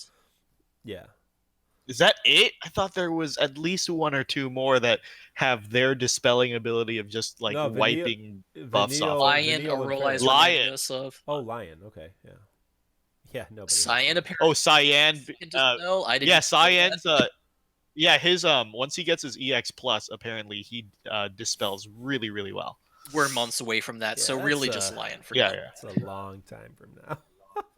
So let's look at the So out of podcast. the dispellers, Balthier is the third best dispeller, I think is the way to put it, but he's also better DPS than Well, yeah, he's not. than Yeah, Ferris and the other two Vanille are not DPS outside of that units at all. Yeah. And again, guys, if you don't need a dispeller, he's the best range DPS we have for a good solid month. Looking at the podcast polls, we had 10 people willing to pity that, myself included. 9 using gems, 33 tickets, and 10 or 7 skipping, assuming everyone was using their free pull. For those on the other banner, yeah, no one was. Oh, some people were using tickets on the 7 people were using tickets on the other banner, which is Thancred with his EX, Vivi with his EX, and Freya without her because she doesn't have an EX. To this point in Japan, interestingly enough, Thancred does not have an EX realization, and Freya does not have an EX realization. So currently in Japan, No, Freya has Yeah, an Freya EX has realization. one. She got her EX. Oh, okay. Vivi does too, doesn't he? He's got an EX realization. Vivi and He Freya just- both got EX they just got realizations him. by Okay. this point in Japan, like So, a year or so later. Thancred does not have one. So yeah. Anyway, probably not going to be pulling on that banner. Of those who were going to pull for Balthier, 5 were going to keep him at EX. This is interesting. 3 were going to just realize him. 2 were going to just use 1 ingot. 1 was going to use 2 ingots, and 23 3 ingots. So yeah, a good spread on that. And of the people who were going to get Cait Sith, 9 were going to keep him at EX. 15 were going to realize him. 1 was going to use 1 ingot. 3 were going to use 2 ingots, and 7 were going to use 3 ingots. So yeah, very interesting spread on that. So yeah, I did a almost pity into 70 gems, and in my 70 gems and then my free draw, I got 4 Cait Sith EXs and no Balthier EXs. So I had to use G tokens to get Balthier. So Mino, that should make you happy. Wait, you actually pitied? I'm so sorry, Mark. I did. So I may Yeah, be, I'm sorry to hear that. I may be less gems than you. So No, we'll I have think to you're see. still ahead of me right now. I'm at let me see, like close to 390. I'm Oh, at okay. 3. No, I'm at 392. Well, I was Okay. at 500,000. Oh, it's ridiculous! See, I knew you were still way ahead of me. That's So I'm ridiculous. at 432 right now. So, Oh my god! but two more possible pities this month, so that may take it out a little bit. But thank you, Square NX, for the free pull, so I got to save 5,000. And good scenario here. I got plenty of weapons to fully limit break Balthier because I did not have either of his weapons fully limit broke. So I didn't have to use any power stones. Just had to use power stones on his EX. Didn't have to use any power stones on Cait Sith. So my power stone issue, and I haven't sold anything yet. So my power stone issue is now no longer not an issue. So I should have plenty of power stones to MLB all of Tifa's weapons, and I shouldn't have to pull on that. So hooray! So you got to find the positive in the new year. I mean, the positive is you have like 430k gems still. That's enough for almost 6 pities. I have planned out my pulls until Burst Era, and I have planned out my pulls. I have planned out my pulls, including multiple pities over the next 6 months, so that when Burst Era hits, I will have enough gems to pity Squall's burst weapon if Squall's burst weapon. yeah, Squall's burst weapon. If I Okay. have to, yeah, not because his burst weapon is the great, it's the first. But I'm gonna hold you to that. he's my I no, want he's to my see that favorite. 125 He's my favorite pity. character, and I will pity his burst weapon if I need to. Okay. And Mark did actually download the Japanese client and play it enough to did. get Squall's burst I weapon have just because of the burst weapon. I have Squall's full kit in Japan in the Japanese version of the game, so I have all of his weapons all fully limit broke and his EX fully realized, and his burst and his LD. Yeah, so that's the only reason I played And Japan. here am I sitting at like 140k gems or something in that ballpark. Yeah. And I've only planned out my pulls until the end of the month. Same. I only plan like a few weeks at a time. Yeah. Well, moving on, moving right along. Any follow up on Dimensions End? Mark, we skipped over the awakenings for the other characters. Do we want to cover them? No, we didn't, because yeah, screw them. Yeah, there are 4 other characters on this awakening I mean, that's okay. I'm okay with that. We'll have to cover them at some point when they get reworks. Except for Thancred, who never gets a rework, but that's okay. So yeah, he's only one of my favorite Final Fantasy 14 characters who never gets a rework. So, Kreese, did you want to tell us what Freya, Thancred, Vivi, and Fujin end up with their level 70s? They get additional abilities that are somewhat useful if they had better kits. If you were ever going to use them in any content, which you probably will not, right? So, yeah. Okay, look, Fujin gets a delay, an AoE delay on an additional ability, plus a brave attack, which means she could potentially break and delay. But her base kit's garbage, so you're never going to use her. Well, she does get a rework and an EX realization, correct? That's pretty in the decent. future. Yeah, I think it's like 4 months away. Mino, Yeah, do you know? Pretty decent. Who's again? Fujin. Sorry.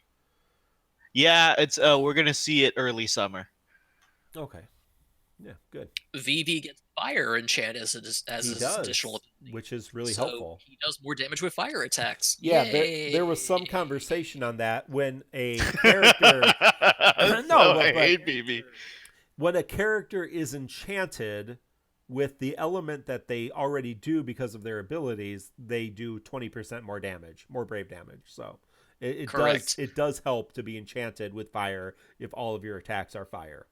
Yeah. Thancred gets /set poison all, which is a 2-hit brave plus HP attack, which has the additional kicker of applying 4-turn poison to all targets. It makes it a little easier for him to set up. Yeah. But I mean, Thancred still has a lot of problems with his kit because it hasn't been touched in 6 months, and it's not going to be touched in another 8 months, as far as we know. Yeah, we'll never use him. He's still not good. And they probably will just guys. I used to feel character. I used to have a pity party over Kane because he goes 1.5 years without being viable, but Thancred's in the same boat, and it's hilarious to me. But at least, that probably means, Thancred and Kane they have high potentials for being an alternate character. That is true. So, and it's probably why they're like holding. We have one more character to discuss quickly. Yeah. Freya gets all HP heal advance, so she increases party brave stolen based on max brave for a few turns, and she also heals the party by a small amount on an additional ability, so it's okay. It helps her with her support role. Her Bloomstone gives her 2 additional uses, so she can use it pretty frequently.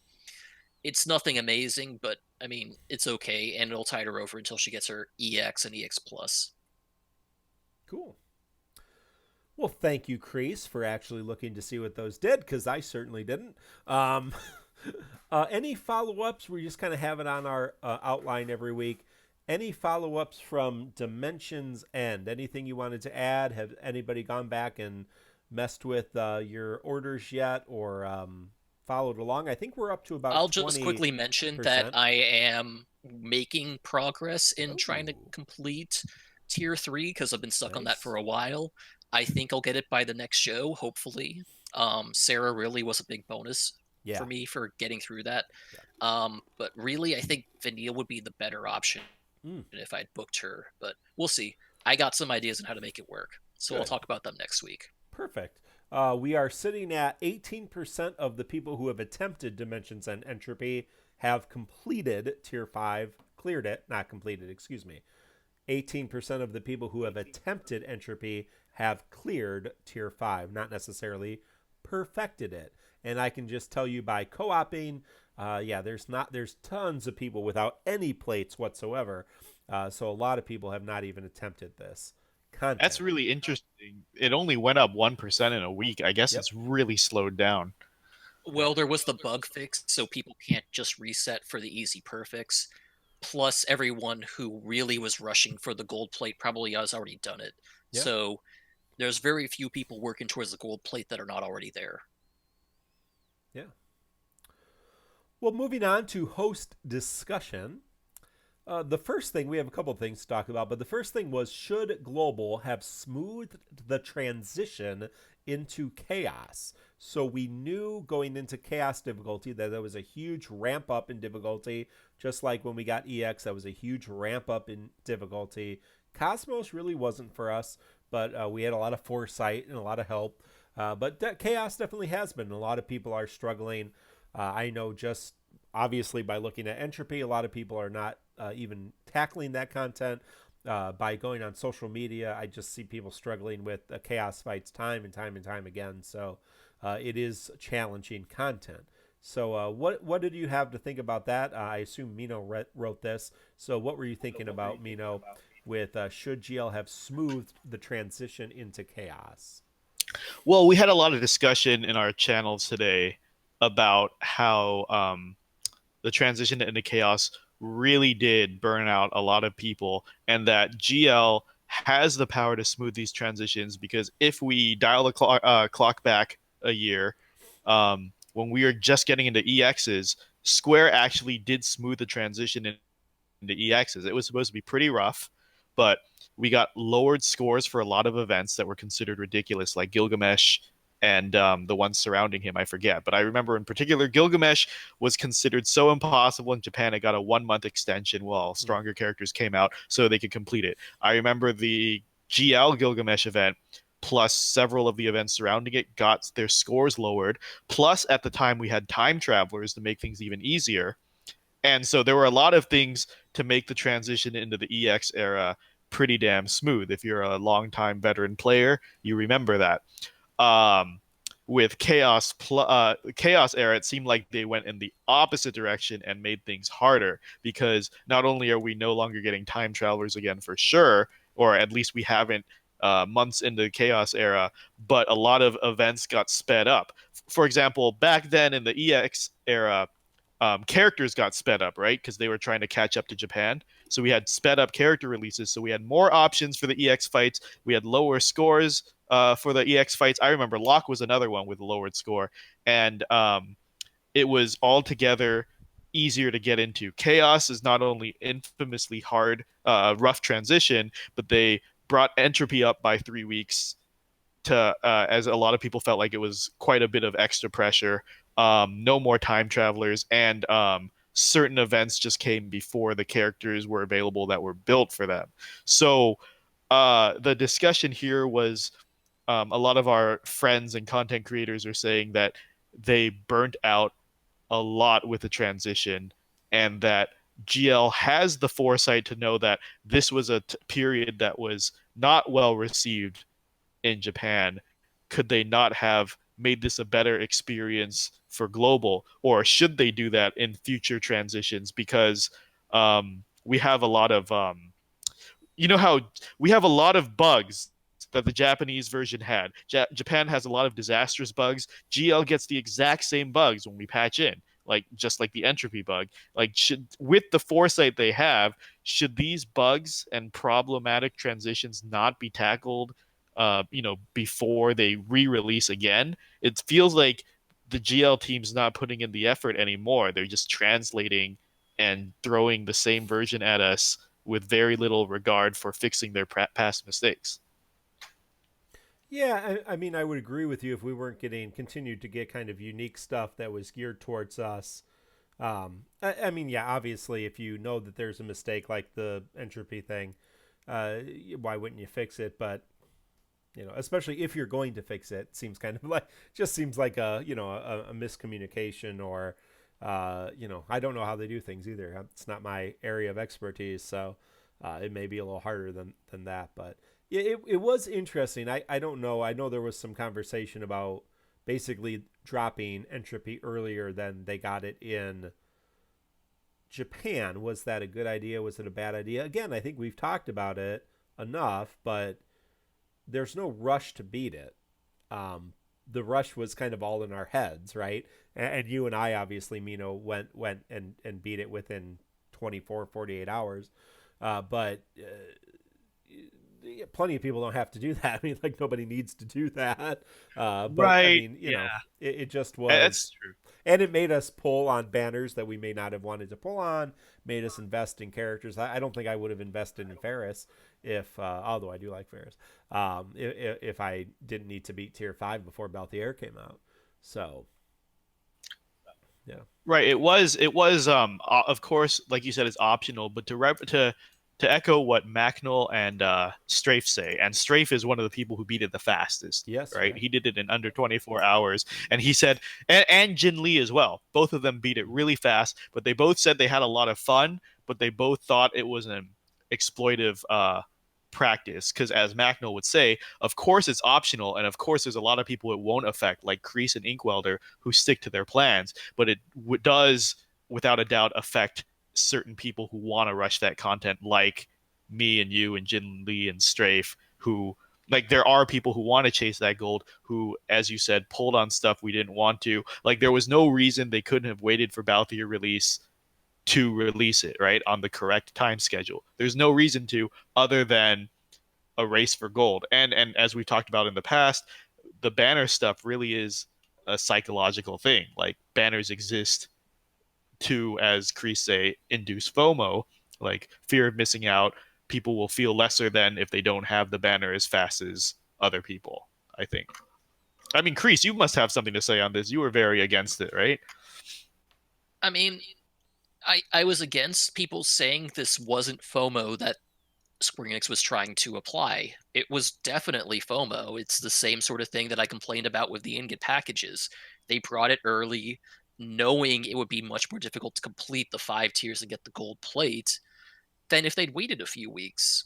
And they knew that was going to happen, that there would be players such as you guys who would want to get that gold plate ASAP, and you were not going to wait for it.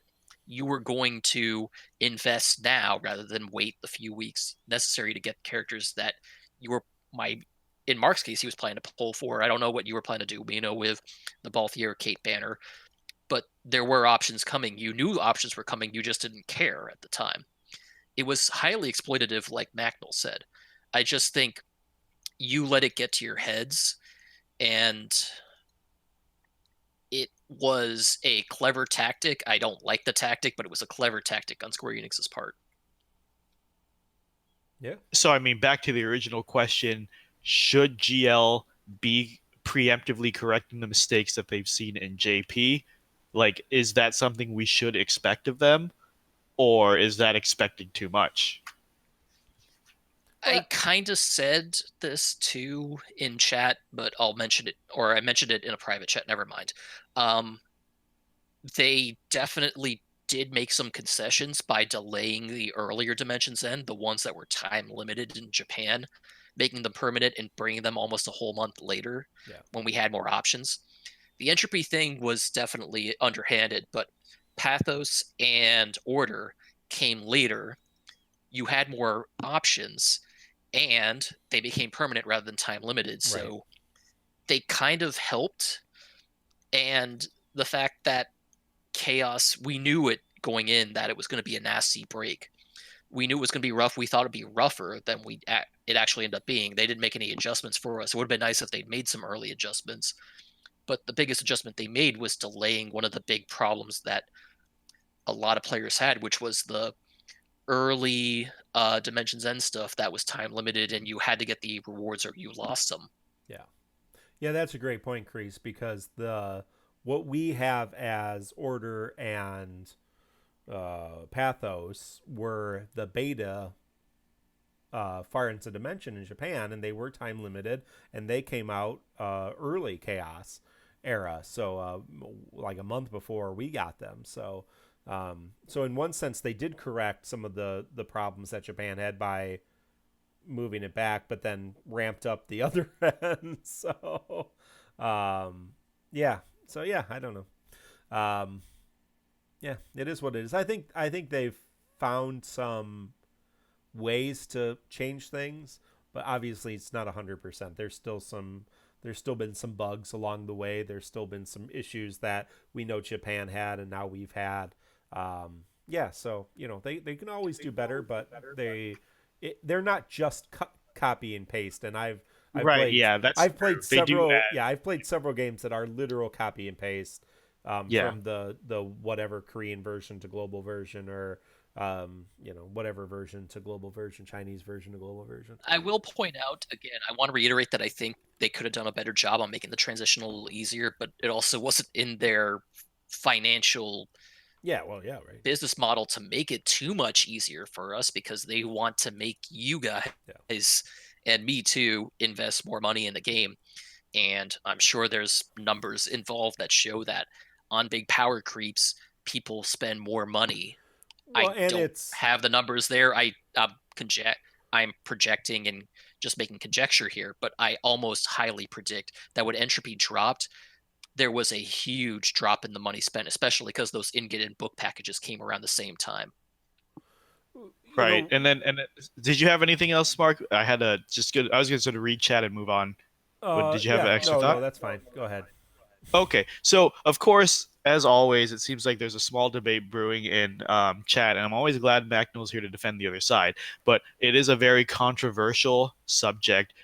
There's two ways to look at it. Right now, Cedar Games is and Polish Prince are defending one way because Cedar Games saying they're a business, they need to make money. If things like a colored plate on a digital game impact our decisions, that's on our mental weakness, not Square Enix. And Macnell says that's like saying if you leave the door open and your house gets robbed, sure, you made a mistake of leaving the door open, but the main blame lies on the robber, right? Not on the victim, which is a very good school of thought. Like, yeah, you can make mistakes. It's like the age old sexual assault thing that was big a few years ago in the US, where it's like, because a common defense is, well, they're asking for it dressed that way. Really, isn't the main blame burden of blame on the person who assaults or the attacker, because it's victim blame. But I don't know, it goes in this whole thing. A lot of people feel strongly about it one way or the other. They're saying like it's their right as a business or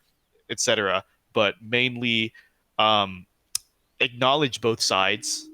Yeah. I think the world's not so black and white that you can say anyone's just a pure good guy, pure bad guy. But unless we have any more thoughts, should we We move we on to had our a last? very good conversation about this for about 45 minutes, several I'm several just going to quickly episodes ago. touch So on yeah, my opinion on this there we matter. go. Both sides are correct, and I think it's incorrect to ignore the other side because Sidra Games is right in that yes, it is in Square Enix's best interest to make the game interesting and make it design it in a way that people will want to spend money on it.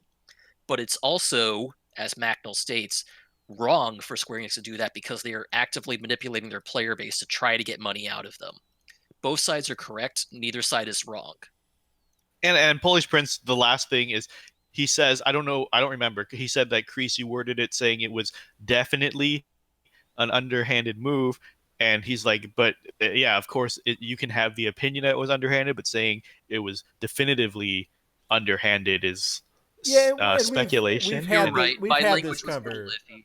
and that's fair. I think Polish Prince, that's fair, but yeah, we also know there are literal books written by industry people about how to exploit people's addictive personalities, gambling addictions, how to exploit children by gotcha gaming and loot crates. I mean, there are books and essays and papers written and distributed. I've watched literal expos, gaming expos, where people have taught gaming companies how to exploit people to get them to spend more money.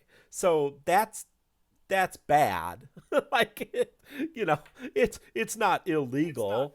and we are making a choice to play the game, hopefully knowing that, but it also isn't a fully known thing. Well, I should be able to play a game and enjoy it without really somebody there trying to exploit me, and that's what's trying. Yeah, you can say, well, no, Square Enix is not doing that, but it is a reality in the gaming industry, and it is known and it is taught and everything else. So, yeah, I agree. We do want to be careful about the motivations behind it, but yeah, I don't think we need to defend Square Enix or any other gaming industry. But I think the big thing that the three of us always want to talk about is, make sure that you are aware of what's happening. You are aware of your own feelings. You are aware of your own, struggles with these kind of things, fear of missing out, gambling addiction, all that kind of thing. Make sure that you have an awareness of how much you can spend and can't spend. And yeah, have that. And if if you have a problem, we have some friends who even playing this game have had to step away because of that. They've recognized that, okay, this is triggering some things in me that are unhealthy, that are going to lead to some really bad behavior for me. And I don't have to attack the game and say the game is bad, but I need to step away from the game for a little while, or I need to find other ways to enjoy it. So yeah, I think that's really, for me, that's, I don't need to defend the gaming industry. I don't need to tear them down. I recognize that there are tactics, as a person with psychology in my background, professionally, there are tactics that are used to exploit human psychology that the game industry has latched onto in the last 10 years. And that's just reality. And there are plenty of other people that do the same thing. The airport, the Cinnabon, uses the vents to blow out the smell. I mean, that's exploitative. Yeah. It's not necessarily evil, but it is exploitative. We are trying to lure you into the Cinnabon to eat something potentially dangerous for your health, because it smells delicious, right? I mean, it's just manipulating and everything else. So yeah, whether or not it is an ethical issue. Whether or not what that looks like is a whole different conversation. So yeah. Can we move on to lighter news, or Chris, yeah, did you have some more to say? I just wanted to say one more thing before we moved on. Okay. Go ahead. And that was that I apologize for saying more definitive words than I meant. Saying definitively underhanded was not what I meant, and I do apologize for saying that. What I meant is that it comes across as an underhanded move to a lot of players that this move exploits, such as Mino, Mark, Strafe, and others, who felt the rush to get that gold plate immediately.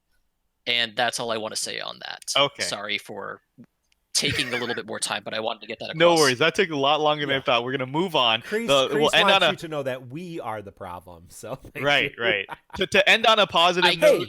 I'm sorry, I can't say that I was in there too, because I actually did actively wait. You are the strongest of us, and we commend you for that, sir. But yes, okay. So some exciting news from the Square Enix mobile stream is there was confirmation from Square Enix Joshua himself that next month there will be an announcement at the next mobile stream, which is at the end of this month. There will be an announcement of another global first character being released. Whether that will be released around second anniversary, which we assume, we don't know, but it will be announced or hinted at. He was a little vague on exactly what would happen, but there will be some hints of a global first character next mobile stream.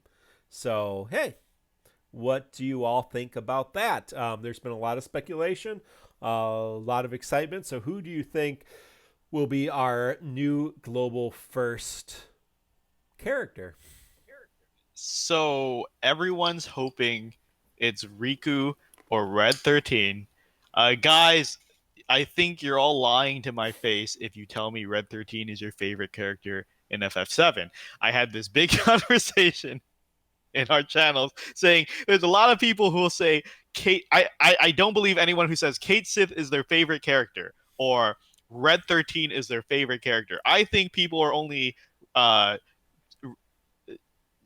begging for Red 13 because they want a complete FF7 cast. I don't think anyone is favoriting a lot of these side characters. That's like saying your favorite character in FF8 is Ward and Kuros, or in Fujin. FF6 it's like Fujin. Umaru and Umaru. yeah, Umaru and Gogo. Like Go.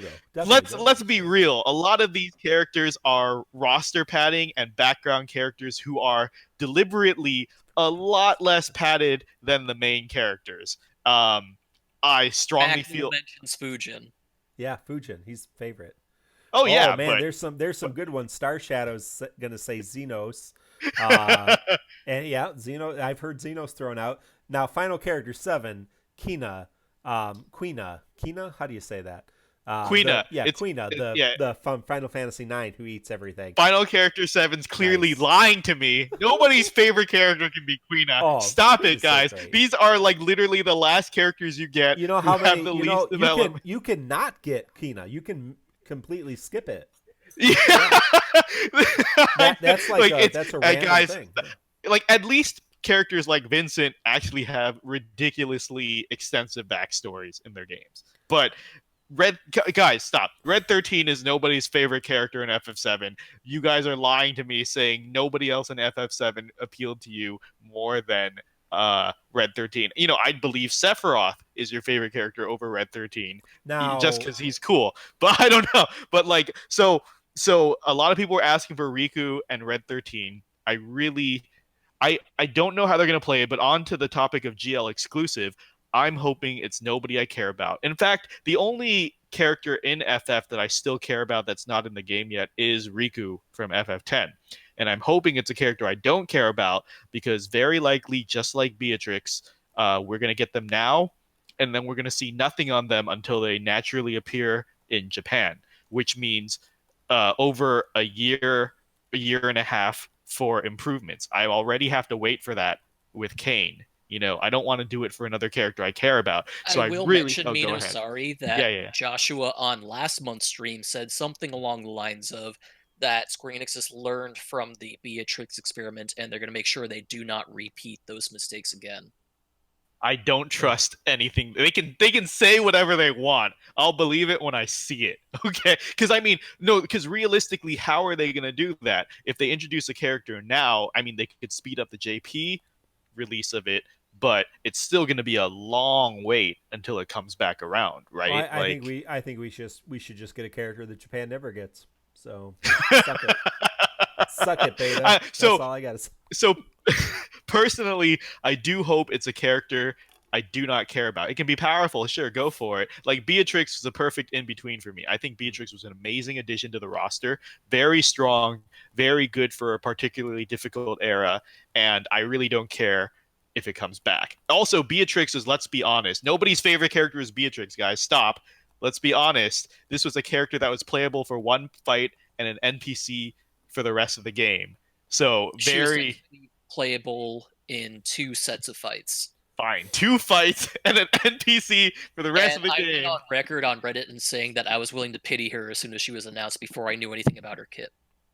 Well, Okay, I've yeah, you said can like the character, but I'm saying it was a safe pick because I don't think it's very many people's favorites. It's a character that's popular without being base breaking. Like, I think there were some JP players who were a little salty that we got Beatrix first, but not too many. Like, there wasn't a revolt. Like, I think if we got like Riku from Final Fantasy X, which yeah, is a playable character, a popular character, people would riot. But like Beatrix is a good in between. I think like, you know, who's a Beatrix equivalent that's barely in the party and General Leo. yeah, General but Leo, yeah. generally isn't already in the game. Like maybe Redis from FF12, right? Like a guest party member yeah. from FF12 or something like that. Oh Like yeah, I guess something he like does that. come. Yeah. That I think is a fair compromise. But anyways, the final word I have to say is personally, I hope it's someone I don't give a shit about because my money's on it'll be a long time before we see them viable again. Any Sure. thoughts, Mark? Anyone you hope for? Well, I think it makes sense to well, it can't be Dash because they have Dash in Final or in Japan, right? They just got him, purple guy, right? From Final Fantasy 2. Anyway, so yeah, Minwoo Star Shadow says. Oh, sorry. Someone Let said me ban him. Cedra Games wanted to say, Mino, Red 13 seeing his dad turn into stone for protecting the village, and he was so feared by the enemy, his stone structure kept them safe, was an amazing storyline. Cedra Games, I agree. It is an amazing storyline for Red 13's dad. Not for Red 13. Okay, but carry on. I think from a marketing standpoint, and this game has never been real good at that, but from a marketing standpoint, I think a Final Fantasy VII character makes the most sense, because at the time of our second anniversary, we will be around the time of the release of Final Fantasy VII Remake. Or if it's going to come out, it might be a Final Fantasy VII Remake campaign that is around the same time of the release. So that maybe when we get the new character, it may have nothing to do with second anniversary, and we'll end up in March and end up getting the new, I think that's when it comes out, right? Final Fantasy VII character. And if that's the case, obviously Red 13 is a great option for that. I mean, Reno would be an option for that. President Shinra. Yeah, like one of the Turks. One of the Turks would be a good move, there's I think. that new soldier that they've shown in some previews, so it could be a character like that, who's gross. unique. So, yeah, I don't know, but that's what I would. That I think that makes the most marketing sense. Now, like I said, I don't know that this game has ever really said, well, we're all about co-campaigning. FFRK was big about that. Doing, when a new, like when Final Fantasy 15 came out, we got to have a Final Fantasy 15 campaign. If the Crystal Chronicles is getting remastered, we have to have a Crystal Chronicles campaign. Final Fantasy Brave Exvius is kind of like that. Final Fantasy 8 is here, so here's Final Fantasy 8 characters. This game's really never been about that. So, very truthfully, it could be the closest Opera Omni has come is that it tries to tie some of its characters to its Dissidia releases. For example, right. Renoa and Arden have been done. But the thing is that there's a much longer turnover on characters in this game, just because they require full 3D models and full 3D animations to make work. Yeah, exactly. And voice acting too, for some reason. Yeah. So. Oh, but Mark, who is your dream character to be the GL? Aranea. 100%. Wait, what? Aranea. Oh, Aranea, that's too big to be an exclusive, I think. Japan. Give me Kreese, your thoughts? I suspect the most likely candidate is going to be a Final Fantasy Tactics character. Interesting. For example, something like Mustadio. I suspect it'll probably be a Malia duel if we get any Tactics character representation. Another sword user, but with her own unique skill kit that is different from Agrius and Ramza. I don't know how true this is, and I might be mistaken, but I keep hearing word that Tactics is just not as popular in Japan as it is in the US, so that would make a good sell for the US market, where it won't hurt Japan too much if they have to wait a little bit. So I think a Tactics character would be good. Yeah, I would hope if it's a Tactics, if it is a Tactics character, that it's a big Tactics character, not like the princess, like Sid, somebody like Mustachio. What's your dream pick? You mean Mustadio?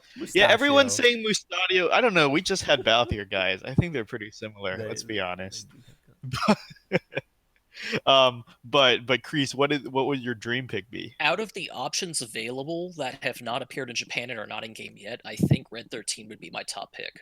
Oh, we had this discussion earlier today in a private chat. I said that 13 is my second favorite Final Fantasy VII character, just behind Vincent. Okay. People are talking about Thunder God Sid. I think the argument against Thunder God Sid is he's a very similar character to Beatrix in terms of his kit would probably be, similar. So that would be he's also weird that he's supposed to be the super powered character. So for them to just drop him in or lapse, right, before with a big burst era or something. No, like that he should come with a burst sounds weapon. off. So I think he won't come yet. One character. Give us one early burst weapon. That's all I'm asking. It's not going to break the game. That when Orlando came to Record Keeper, I remember this because I was still playing the game at the time. Yes, he got he's so powerful. What was it? He got one of the first Oversoul soul-break weapons. Yep. He started at level 50 as a unique gimmick for him only. Yeah, he That's was so great. ridiculous. Yeah, I'm pretty sure he got RK. special treatment in Brave Exvius too. Oh, yeah. Ridiculous character. Anyways, guys, the smartest move to not piss off your JP fan base is to give us a character we already have in the game, like Holy Dragoon Kane or Dark Dragoon Kane or Gunbreaker, Gun Thinkred, right? no, we're focusing on Kane here, Mark. Oh, Get okay. with the program. Isn't Dark Dragoon Kane already in the game? I would Isn't that just Cade? Dark Kane. I just want a full and while you're at it, remove the alt character limitation. I just want to have a game where I can Full play Kane. 3 Three Kanes in Kanes. the same party. Yeah. Like, come on, guys. But Yeah. anyways, we'll have a lot to talk about that at the end of the month, I presume. All right. Well, let us know your speculation. Join our Discord and let us know what you think. Looking ahead, we have Barrett's LC, right arm with a mission on the 5th Kamari's event. He's a character. On the 9th, Rosa's LC, a prayer for one deer. On the 14th, Emperor's event. Something about David Bowie. On the 19th, Dimensions and Entropy tier number 6. On the 23rd, along with Ultimate Brothers, which will bring Yuffie and Bart's EX realizations, or Yuffie's EX weapon for the first time. So yeah, so there's a lot going on, and then Also character reworks there. and reworks on that as well. So look forward to the events coming up, and we're going to talk about them every week here in January on the Crystal Chronicles. If you have any questions for us, we have some opportunity to ask questions on Discord. That is the best way to ask a question or reach us. But we are on Facebook, on Twitter, on Twitch, on YouTube, and you can also go to our website, and there is an email that I may check occasionally. I'm not sure if that's 100% true. But yeah, the best way to get a hold of us is just jump on Twitch and talk to us, and we're easily able to be reached. Check out the Tomberry Troops, our good friends, their infographics, and we will always link the Flickr account so you can check out all the infographics. They have infographics for Balthier and Cait, Vanille, Setzer, and Serah for this week. They're all beautiful.